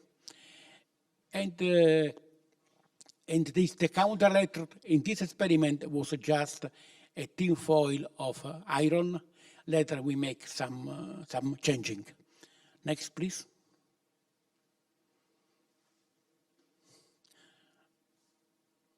Okay, stop. This is the detailed sketch of the core of the reactor. The structure is the same, exactly the same of coaxial cable. The only difference, this is coiled, but the structure, the idea, everything is similar, and the distance, the wire is protected by some special glass sheet. The sheet is a key point because the glass absorbs atomic hydrogen as was discovered in 1928 from Nobel Prize Irving Langmuir. So the constantan is the ability, it's the best material to dissociate hydrogen from molecular to atomic state. Glass immediately absorbs. So we have a local storage of hydrogen. It helps a lot. This special glass was developed in a joint collaboration between Italy and France company with our suggestion, and more or less they give us free of charge. It's a way. But to say it's our contribution to the world. So I thank again. C.G. Favier. More. Okay. There are, according to our opinion, two main possibilities to get a chest seat. We have wire, so there is a well-known electromigration phenomena discovered from a student of Ken in 1928 in the sea condition. So after was improved for the specific reason of cold fusion by Fukai in Japan and Stacker in the United States. And this is usual electromigration, but we realize from our point of view to have a fast loading, reducing the waiting time to overload the wire, the pulsed condition is better than DC. Just to have an idea, DC condition, we need 1 to 2 months to start production of heat. Using pulse, 1 day, 2 days. So factor 30 better. So now always pulsing with the proper shape and so on. Other point is a transversal excitation. We have a geometry similar to a electric cell, anode cathode. We code the main electrode with further copper nickel alloy layer, at low dimensionality, similar to Iwamura procedure. but with chemical, meaning with chemical procedure simple, and add low working potential materials. Low working potential materials are elements that emit a very large number of electrons, even at temperature enough low, 500 to 600. Just to have a common idea, it is the same material used for the old vacuum tube. So this nothing new, just using all the study for the new procedure. And okay, in order to improve the emission of electrons, we need high temperature. So we used a mixing of hydrogen and argon in order to keep the temperature inside as high as possible, minimizing the input power. Next. Okay, so it is the well-known, down a little bit down. Okay. Okay, stop. Down. More. Sorry, okay, stop here. This is the well-known Paschen effect. It was found in 895 in Germany.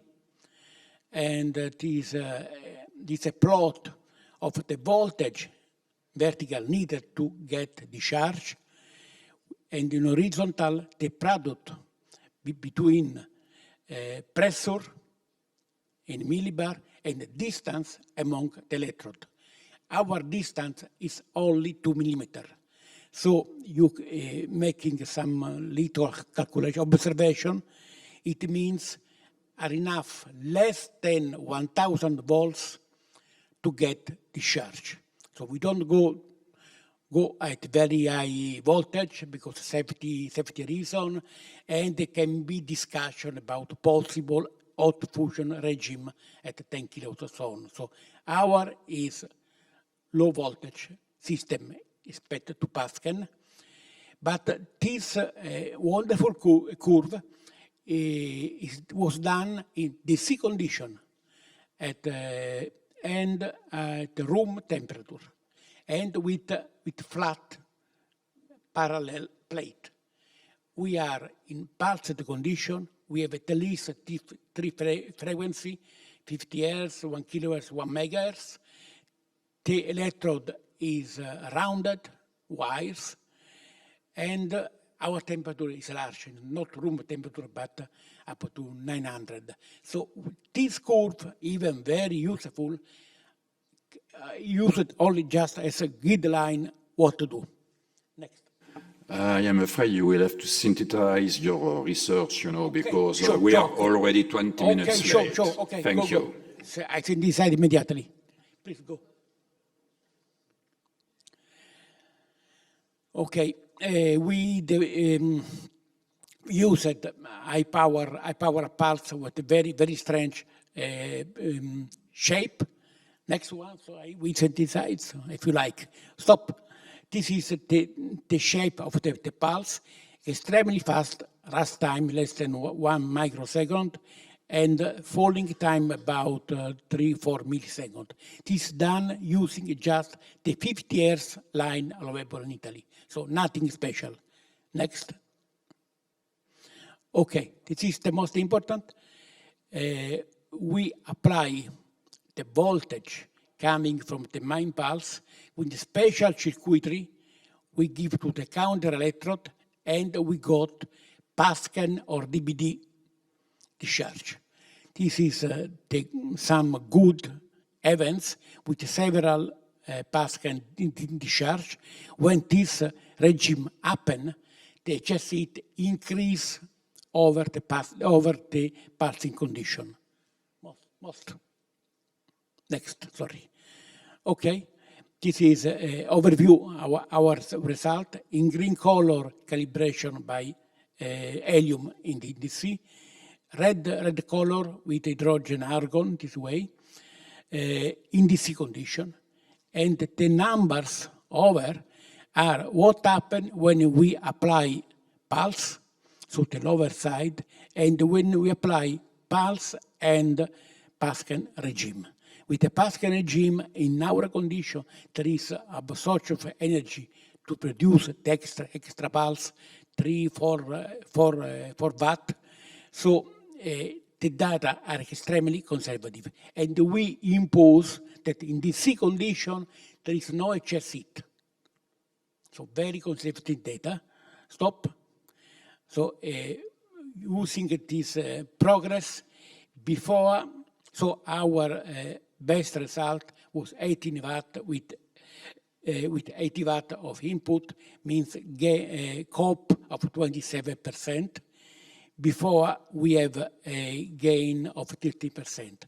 So 2 times better, just changing the kind of excitation. More. Conclusion. Again, the system is like a engine, conventional engine. We have to load, weight, a spark. So nothing strange happened, just optimization of the condition. We need high temperature to get electrons, but not really strange things. We don't need a tokamak energy at low cost. The pulse, the cost is 300 euro. So in principle, in your garage, you can make a copy of my device, of our device. More?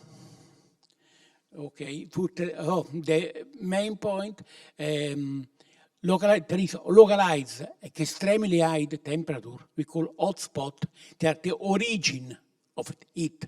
But this hotspot, before several times destroyed our reactor, so we made a special circuitry able to control the maximum energy given during the discharge. This is the most recent improvements, but was very important because during the Pascal regime, before we can work 1 hour, 2 hours, maximum 1 day, now we work for 1 month and still working.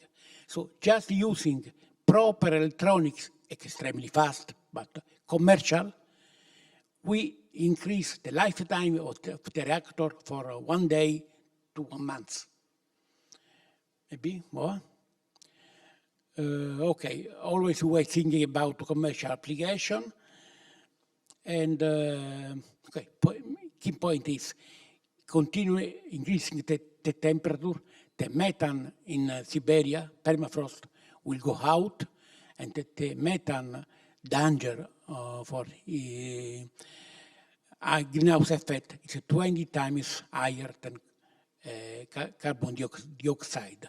So it is a really dangerous situation. People concentrate in carbon dioxide, but the true danger is methane, free methane. More?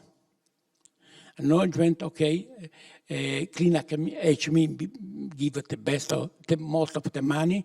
Some metallurgical company in Italy make some tests on our experiment. Another small research group in Italy give some other support, and Anthropocene Institute. So, and the people in our laboratory for technical developments. So I thank all officially. I finish.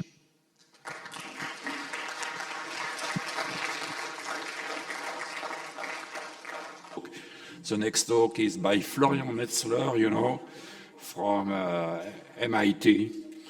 We will explain what are the latest developments in America. Okay, welcome back, everyone. I'm going to use the next 30 minutes to give you a bit of an overview of our team's perspective on LENR research in the US. So I want to emphasize this is not about our research in particular. We try to give you as broad as possible an overview. And if I think back I've been involved in LENR research more or less full-time since 2013 and part-time since 2008. And so I can't give you the full historical rundown, but I think most of you maybe are also most interested in what's happening now and what's going to happen in the future. So I give you some background on my perception of LANR research in the US before 2015, and you'll see in a second why 2015 is an important year. But so when I got involved, there were no large-scale programs with cumulative results that got published that people could build on. There was quite a number of one-off funding of smaller projects, and so here I list, and I'm sorry if I didn't include anyone who should be on this list.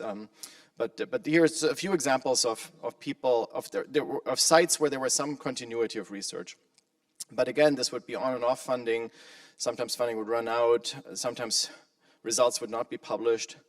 And then there's this timeline that I'm going to focus on in this talk.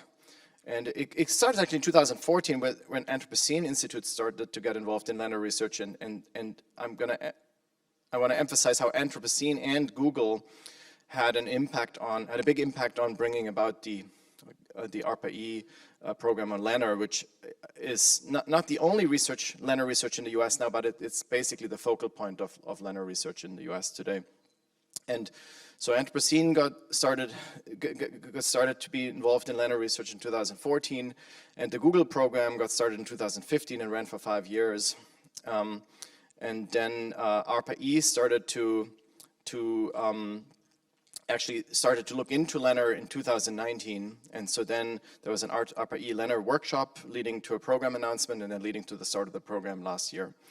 And both the Google program and Anthropocene efforts have contributed to this formation of an ARPA-E program eventually. So I'm going to talk a little bit about the Google program, which is now concluded, but it got started in 2015 by these three individuals. The driving force was Matt Trevithick at the bottom, and then Ross Koningstein and Dave Fork.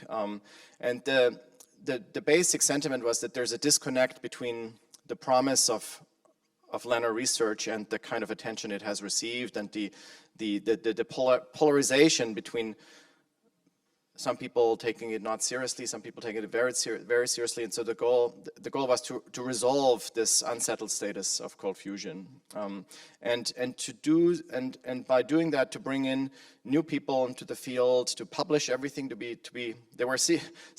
effort was secret for reputational reasons at the beginning, but then later they came out and had a significant number of publications. So 27 publications resulted from this, $10 million invested over 5 years.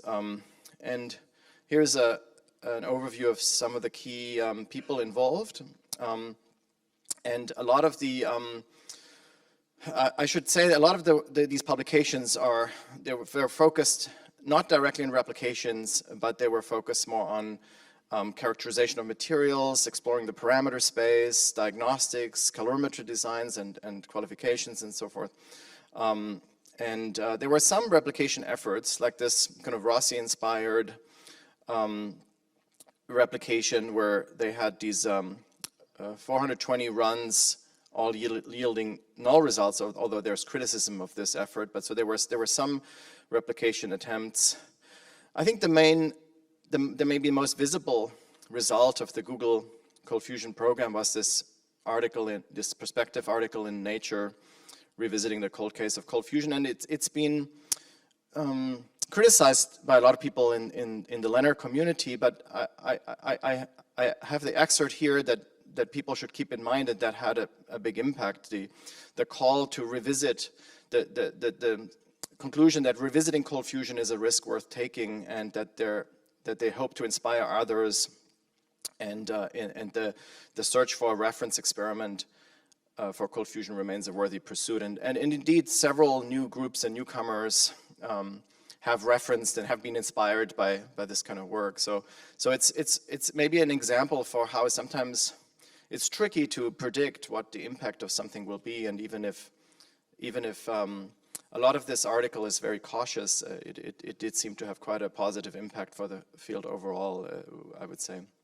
So Some of the key outcomes, so I mentioned this article here, but also new researchers were brought into the field, including young researchers, and I think there was a nice sort of demonstration that LENR research can be designed and framed in such a way that it doesn't harm young people's careers. That was, I think, considered not to be possible before that. And here I also mentioned that, like, concerns were voiced that some of the replication, so that not everything was perfect in that program. So concerns were voiced that replication attempts did not cover the right parameter space. And this is a kind of a general image to discuss this. But if you see the second chart, that would be what some people argued what this Rossi replication was like. It was very precise, 420 runs, well-controlled exploration of part of the parameter space, except that some people would argue it was the wrong part of the parameter space. And that's of course always a risk and a challenge when attempting a replication. So then ARPA-E gets involved in 2019 and studied LENR landscape for 2 years with Scott Shue being the driving force, but also other members of the ARPA-E team being involved, and this led to the beginning of the typical ARPA-E process for new projects, at which there is a workshop, and so there was a 2-day workshop in October 2021, and then that later led to program approval, the funding opportunity announcement, development and issuance, and then the selection of the performers, and then in 2023, last summer, the start of the program, to be concluded in 2025. And so I want to spend a little bit of time to emphasize what the perspective is that ARPA-E has taken and has synthesized from these 2 years of looking into the field. And here are some of my own slides that I think capture quite well, I think, the philosophy behind this. And so ARPA-E, I think, sees this as a field that has not fully formed and where it's not so clear what the potential of the field is. So they're much more cautious than many of us in a sense that for them, the fundamental, I remember the discussions always, there's an English expression, is there a there there? Is there something there? And so this could be articulated as the question, is there really a new effect? Or are a lot of measurements artifacts or systematic errors and so forth? So that was a very important question for them. And then in a second step, or to some extent in parallel, one could ask, what are the key variables to cause the effect? And that's, of course, very important if you want to engage in a replication and achieve reproducibility. But the idea is, if one can really nail down the existence of a new effect, such as a novel class of nuclear reactions, LENR reactions, that they actually exist, which a lot of people in this room would take as a given, but a lot of people outside this room don't, then there would be already a tremendous increase of funding and resources, and a lot of these processes and the further exploration would kind of happen automatically by the science and innovation ecosystem driving this.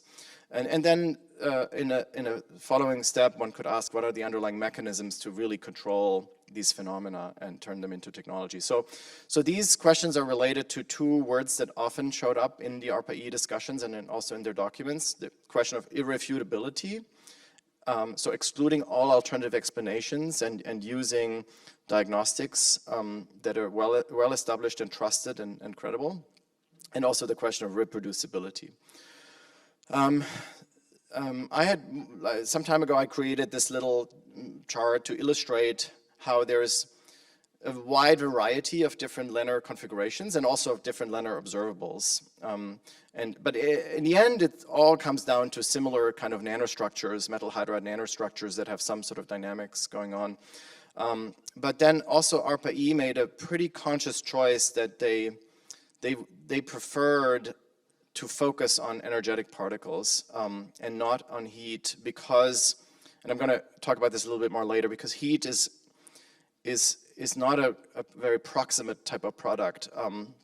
So heat is supposedly generated by something else first, and then heat is the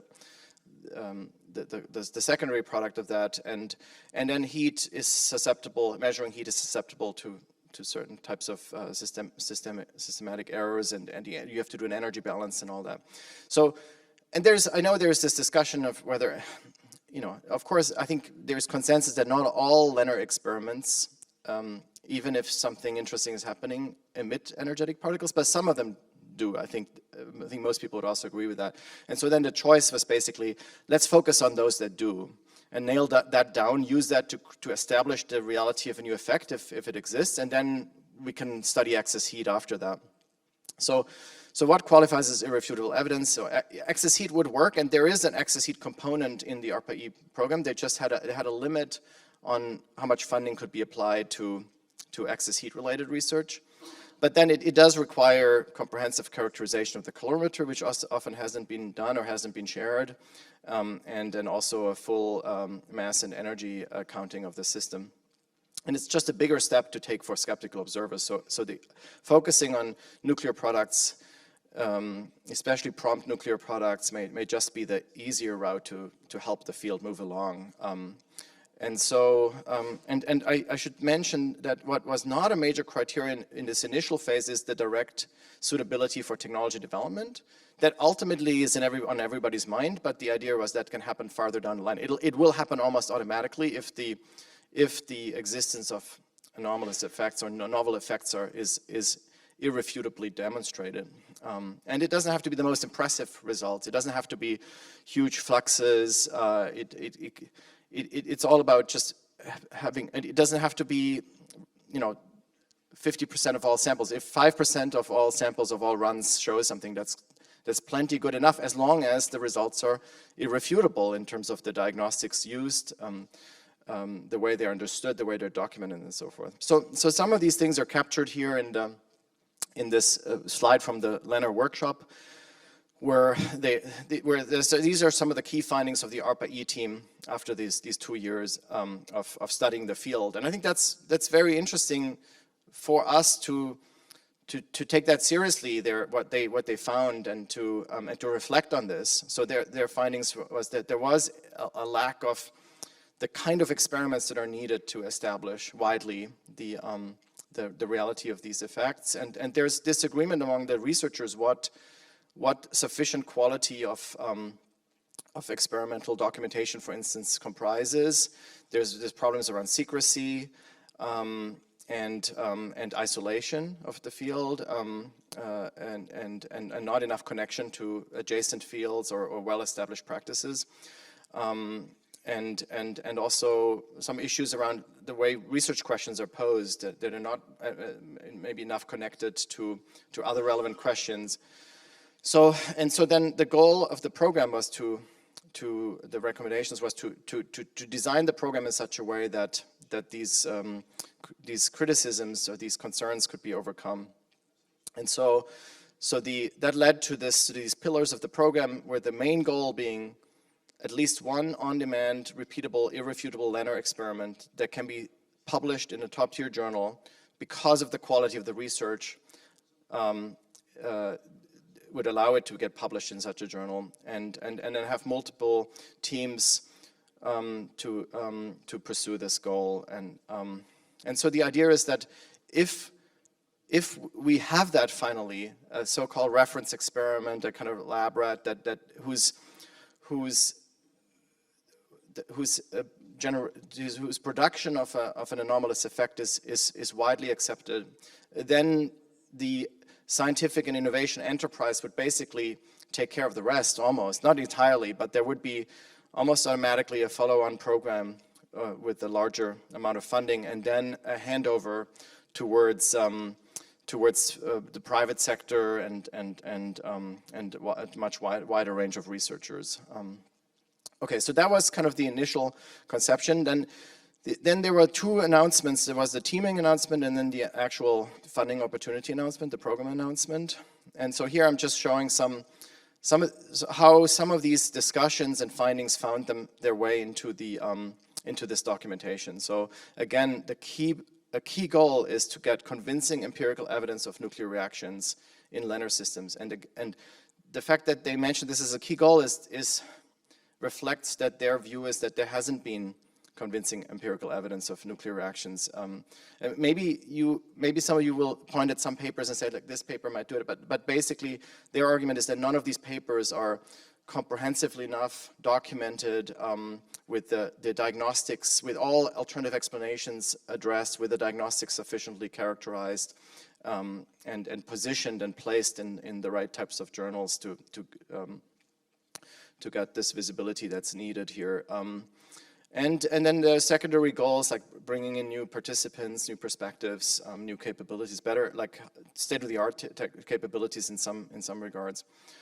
And also, they were also recognizing some critique that was some concerns people articulated about the Google program, that they didn't bring in enough long-time Leonard practitioners. So for them it was important to have new people come in, but also bring in long-time Leonard practitioners. And the fact that they're taking it quite seriously, I think, is reflected in this paragraph here, where they say Leonard may be an ideal form of nuclear energy. So they're excited about it in many ways. And you'll later see in another, at the start of the program, they also said we're super excited about this program, but some of these issues need to be overcome. They also acknowledged the complex and controversial history and the important work that was done by the community, resulting in hundreds of reports of papers. So they consider these to be very important pieces of evidence reported, but there's not a single paper that would fulfill this criteria of irrefutable evidence that would like motivate the greater scientific community to move into this field.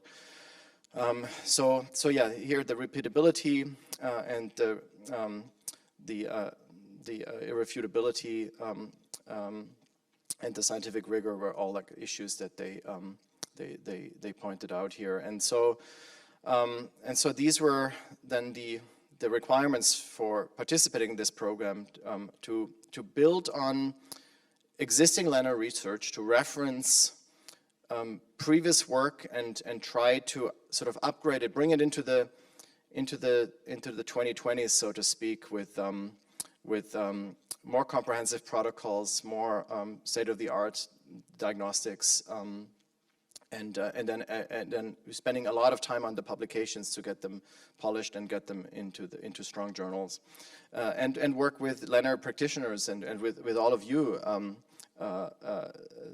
to make that happen, and draw on your experience and your work. Okay, so these are then the 8 ARPA-E program performers. There are 6 experimental teams, and I'll step through them quickly in a second. And there are 6 experimental teams, and there are 2 so-called capability teams that are supporting the experimental teams. This was the kickoff meeting at the ARPA-E headquarters last fall. And again, here there was the emphasis that Leonard projects will receive our significant attention. They're particularly passionate about the Leonard program. Okay, so here are now the 6 experimental projects. So this is a company in Michigan that works with these palladium composites, and they have this in situ radiation detector in the chamber, and they do report gamma emission. So this was in a public reported as a preliminary result at a public poster at the ARPA-E summit earlier this year, where they reported gamma emission of an unknown kind, and so that now has to be further pursued and documented, yeah. So there'll certainly be further documentation and hopefully publications on this. There's another project, the second project that originates from the U.S. Navy, and they particularly referenced the PAM-BOSS, Larry Forsley co-deposition. So they're building on the co-deposition work, but they're having detectors built into the co-deposition cell to get more like prompt nuclear product detection. There's the group at Berkeley National Labs and Lawrence Berkeley National Labs and UC Davis. They're building on work that was done in the Google program, glow discharge setup with a target that is electrochemically loaded from the back. And they actually reported some unknown peaks in the mega electron volt range from this configuration that are still also preliminary data that you'll probably and hopefully hear more of. So that's the kind of status there. There's the fourth team is at the University of Michigan, working with the Arata-style nanopowders that result from a cooperation with Japanese partners. So they built this high-resolution calorimeter. It's very well characterized, and they did get an excess heat result, although they have been very cautious in terms of interpretation of this result. But they have reported already as a preliminary result at the kickoff meeting this kind of excess heat result that stands out compared to like a helium-based control. Here's the helium-based control. Here's the powders, the nanopowders with deuterium. There's a group at Stanford University that work with these nanoparticles and they focus on helium as an observable. That's their cell, and they work with kind of not a 2-laser setup, but a 3-laser setup to stimulate phonons in the sample. And on the right, you see their calibration run for helium detection. And then there's us at MIT, which we focus on a family of four gas-loaded laser irradiated experiments, samples that in this family of experiments that are listed here: the Masco-Matteo Biberian, Nassisi, Uchikoshi, and Balyukov, and the chambers are very similar, but the samples are different and the lasers are different. So we can, from a very similar with a very similar experimental configuration, by exploring different parts of the parameter space, we can replicate and build on these 4 historical reference experiments. Okay, then there are the capability teams, and the motivation for the capability teams comes from this, what I mentioned earlier, this sort of long causal chain that has long been a headache for the LENR field and has been a source of concern for many newcomers or external observers. The fact that we often have we report on these macroscopic activation processes. Something is done macroscopically, and then we have heat as an observable, but then we all know there are many steps in the causal chain in between, and they're often not characterized, and that's what makes it hard for people to understand what's going on or to conceptualize what's going on. So another way is to try to come in earlier in this causal chain at the end, and at least for those experiments that report nuclear products, to come in with nuclear diagnostics, and also to have a better characterization of the nanostructure of the sample, and also of the stimulation of the sample. Here you see some, just for illustrations, some phonons as they're being recorded. But then, for instance, we work with laser, or rather light matter interaction specialists to excite our samples, to stimulate our samples in a controlled and well understood way. So that would result in a much shorter feedback loop. And then the idea is also to bring in domain experts. So there is the experimental team that's basically the architect of the experiments, but then there's this kind of systems integration of bringing in domain experts, and those are the capability teams and other external collaborators to help characterize the nanostructures, to help characterize the stimulation, and help to characterize the resulting products. So the 2 capability teams are Texas Tech University, that's focused on sample characterization through some advanced SEM and elemental analysis techniques, and also gas analysis. And then also a team at the University of Michigan that's very experienced in nuclear particle detection. And so those are their slides from the kickoff meeting. And so the general spirit is that we should really converge toward trusted industry standard equipment and protocols, statistical analysis, and so forth. So that's like a big overarching. Another thing I should mention that now goes beyond the ARPA-E program, and here we're shifting a little bit more towards the philosophy of our group and our network of collaborators. So we, for instance, use the ARPA-E project as an opportunity to engage with the community, to work with with you guys, in particular here, Ubaldo Mastromateo and Jean-Paul Biberian, who just spoke, and built on their experiment. So, and Jean-Paul, in turn, built on Mastromateo's experiment, and then we published the core of our ARPA-E proposal.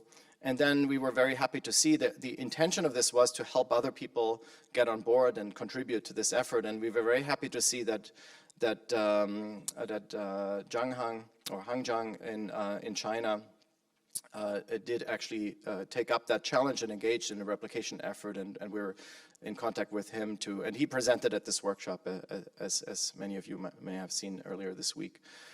The other part of our philosophy is to really contextualize LENR-related principles and make the connections to other fields. So we published this article on what we call the emergence of quantum energy science, and we participated in a conference. There's a non-LENR conference that was held in Australia last December.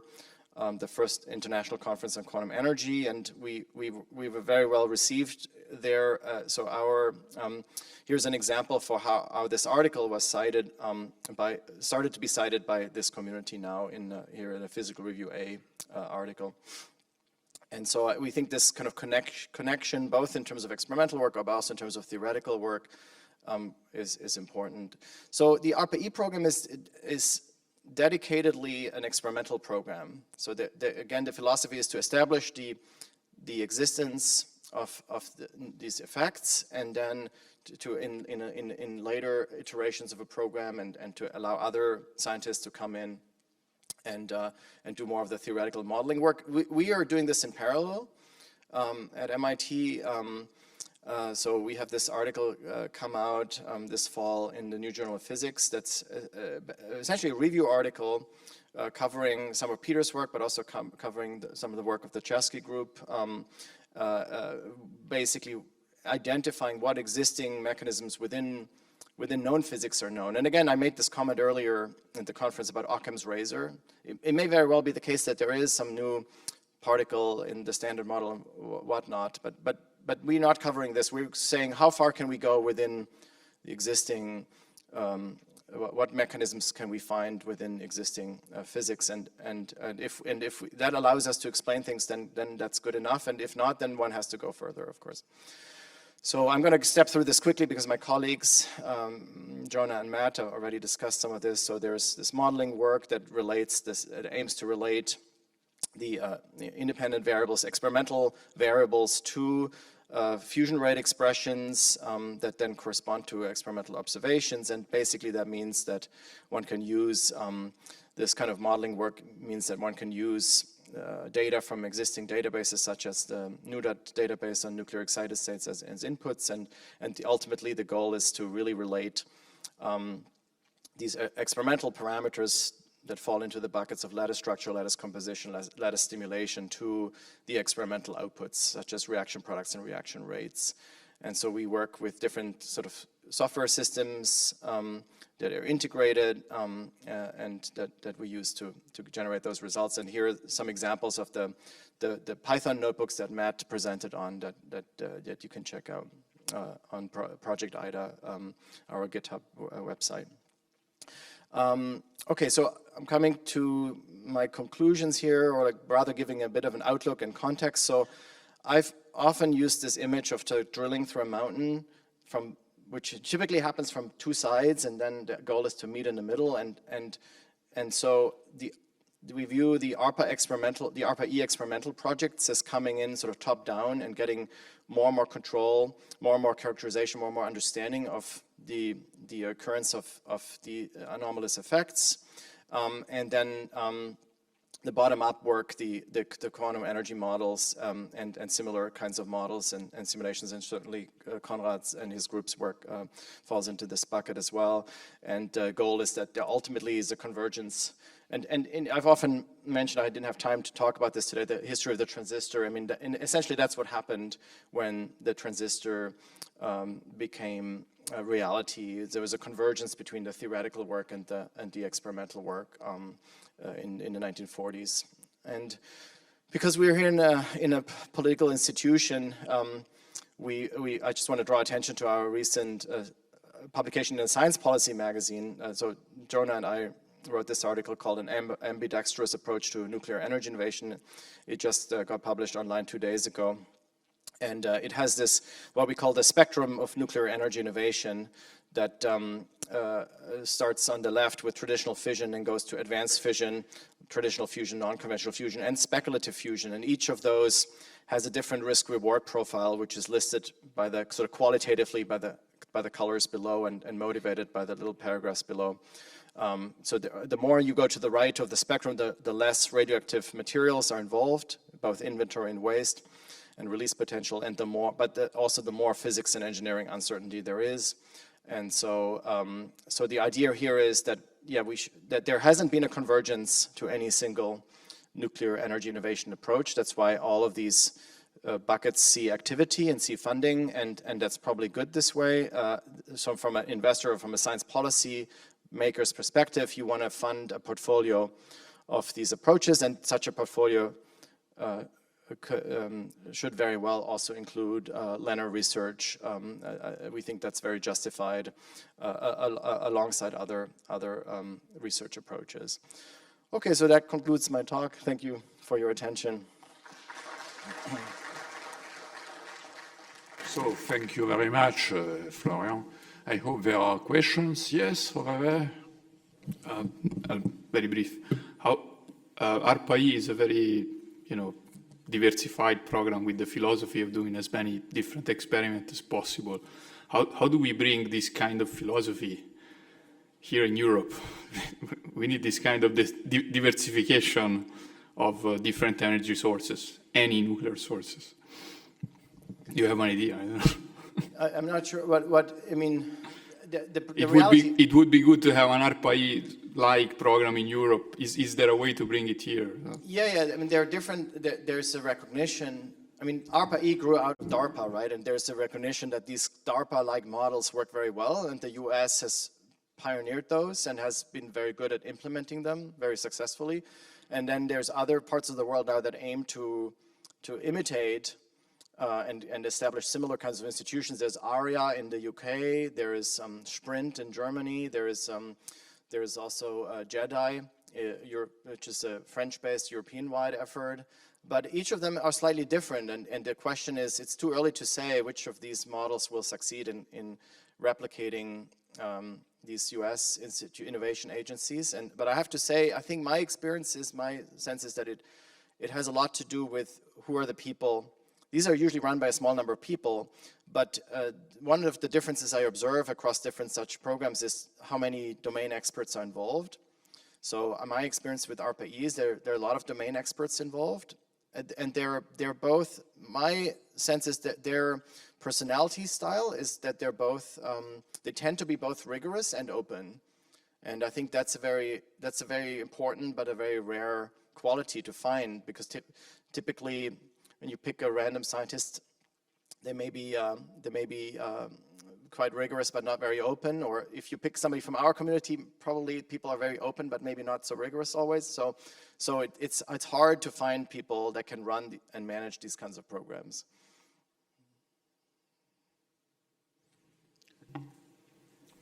Okay, thank you. Just a quick comment. This actually ARPA-funded projects, which you mentioned today, if they continue in this way, with these experimental schemes, they are not going to achieve anything. Unfortunately, the outcomes will hit our community in a negative way. It is the problem, which I see. Because actually, this project is supposed to be completed at 2025. It means next year. Okay. My question is, I didn't see in your report, in your summary, even less summary of your project heat excess. Do you plan something in order you to get heat excess in your project? Among those 6 projects, the University of Michigan project is most focused on excess heat, even though they also have neutron detection and other detectors involved. But the focus is explicitly not on excess heat. Excess heat that doesn't mean there's not a denial that excess heat exists or that it's worthwhile of study, but it's the philosophy is that this is not the easiest thing to help the field move forward at this point in time. But because some of the LENR experiments do exhibit nuclear particle emission, the convergence of the people who designed this program was that the focus should be on those kinds of experiments now. And when those could be conclusively studied, and at least one of them could be irrefutably demonstrating the existence of LENR, of a new effect of nature, then in follow-on research, excess heat can be explored as well. Can I like your risk-reward paper. I think it's exactly what the ISCM&S needs to be putting together that brings this together. And if possible, I'd like to get a copy of a preprint or something, if you could email that out. Yeah. Yes, thank you very much. You gave us prime-hand information, you know. How much of this information will be published soon? Because, you know, this is quite... we could have considered that. Most of what you said confidential. So... no, all of what I said is public information. I mean, this is all public I put the information. sources in for every slide. So this is all, so the ARPA, on the ARPA-E website, the documentation from the kickoff meeting, all the funding opportunity announcement, the related announcements are public. So all of what I had in my slides is public information. Thank you. Yeah, and there will be, of course, the majority of the findings of the program are not written up or have not been synthesized or generated yet, because the program will still go on until the end of 2025. So we'll see, hopefully, a large number or a significant number of publications from this program in 2025 and 2026. I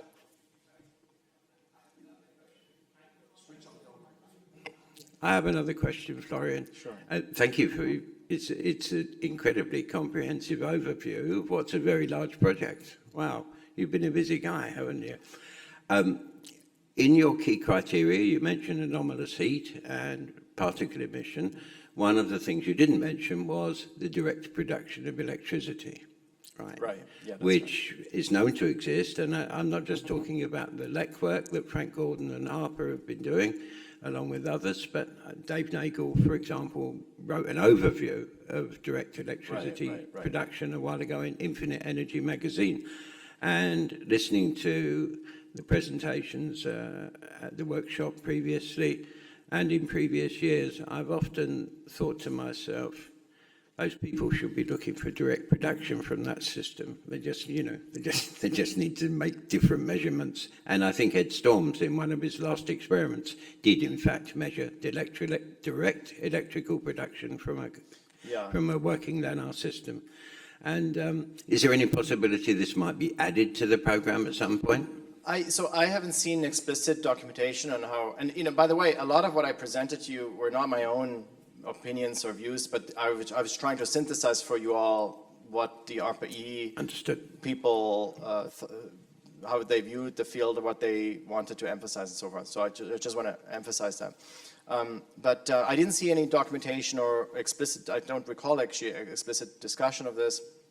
So I would guess that it would probably be interpreted similarly to excess heat as something that's interesting, that's potentially real, but it's maybe not well understood or well characterized, and probably not the most suitable observable to break what they call the stalemate of like the field being underfunded but at the same time not being able to produce the kind of the state-of-the-art equipment and all that. So that's what they identified as the stalemate that should be overcome with this program, and then we can go in all different directions and pursue also, you know, what you're suggesting. I think there is yeah, that would just be not considered maybe a suitable stepping stone towards the next phase. Okay, it's a shame, because in my opinion, it's a superb stepping stone, because when you're looking at systems with zero power in, zero applied heat, and you're still getting, you know, maybe milliwatts, there's The last question. Yeah, I mean, I would say that, you know, we saw the question from Matt about the galvanic effects and so forth. So there's always the question of alternative explanations. And for instance, with neutron measurements, with liquid scintillation, neutron detectors, with state-of-the-art electronics, like I showed, it's very hard to find alternative explanations for these measurements. And so that would be very suitable to break the stalemate of the field being underfunded, basically. So that, and I should say, both in response to your question and Dimitri's question, if you have suggestions on how to improve the program and the research that's being done, feel free to write it up, and you could either you could write something. Only under a common project. I can cooperate, but with a common project, joint project, sorry. Yeah, but... Okay, yes. But no, that doesn't work for us because we're... Sorry. Yeah. So you could write it up just the way we put our proposal out there on SSRN for everyone to see, and Hang Zhang started working on it without asking us, and then later he contacted us, and of course we can collaborate, but I can't promise you a formal collaboration. I'm not even authorized to do that. No, you are not in power. But feel free, anyone who is criticism of the ARPA-E program, to write up your concerns, put them on SSRN or another preprint server, send them to us. You can do it public, or you can communicate with us. Maurizio Maggiore, maybe.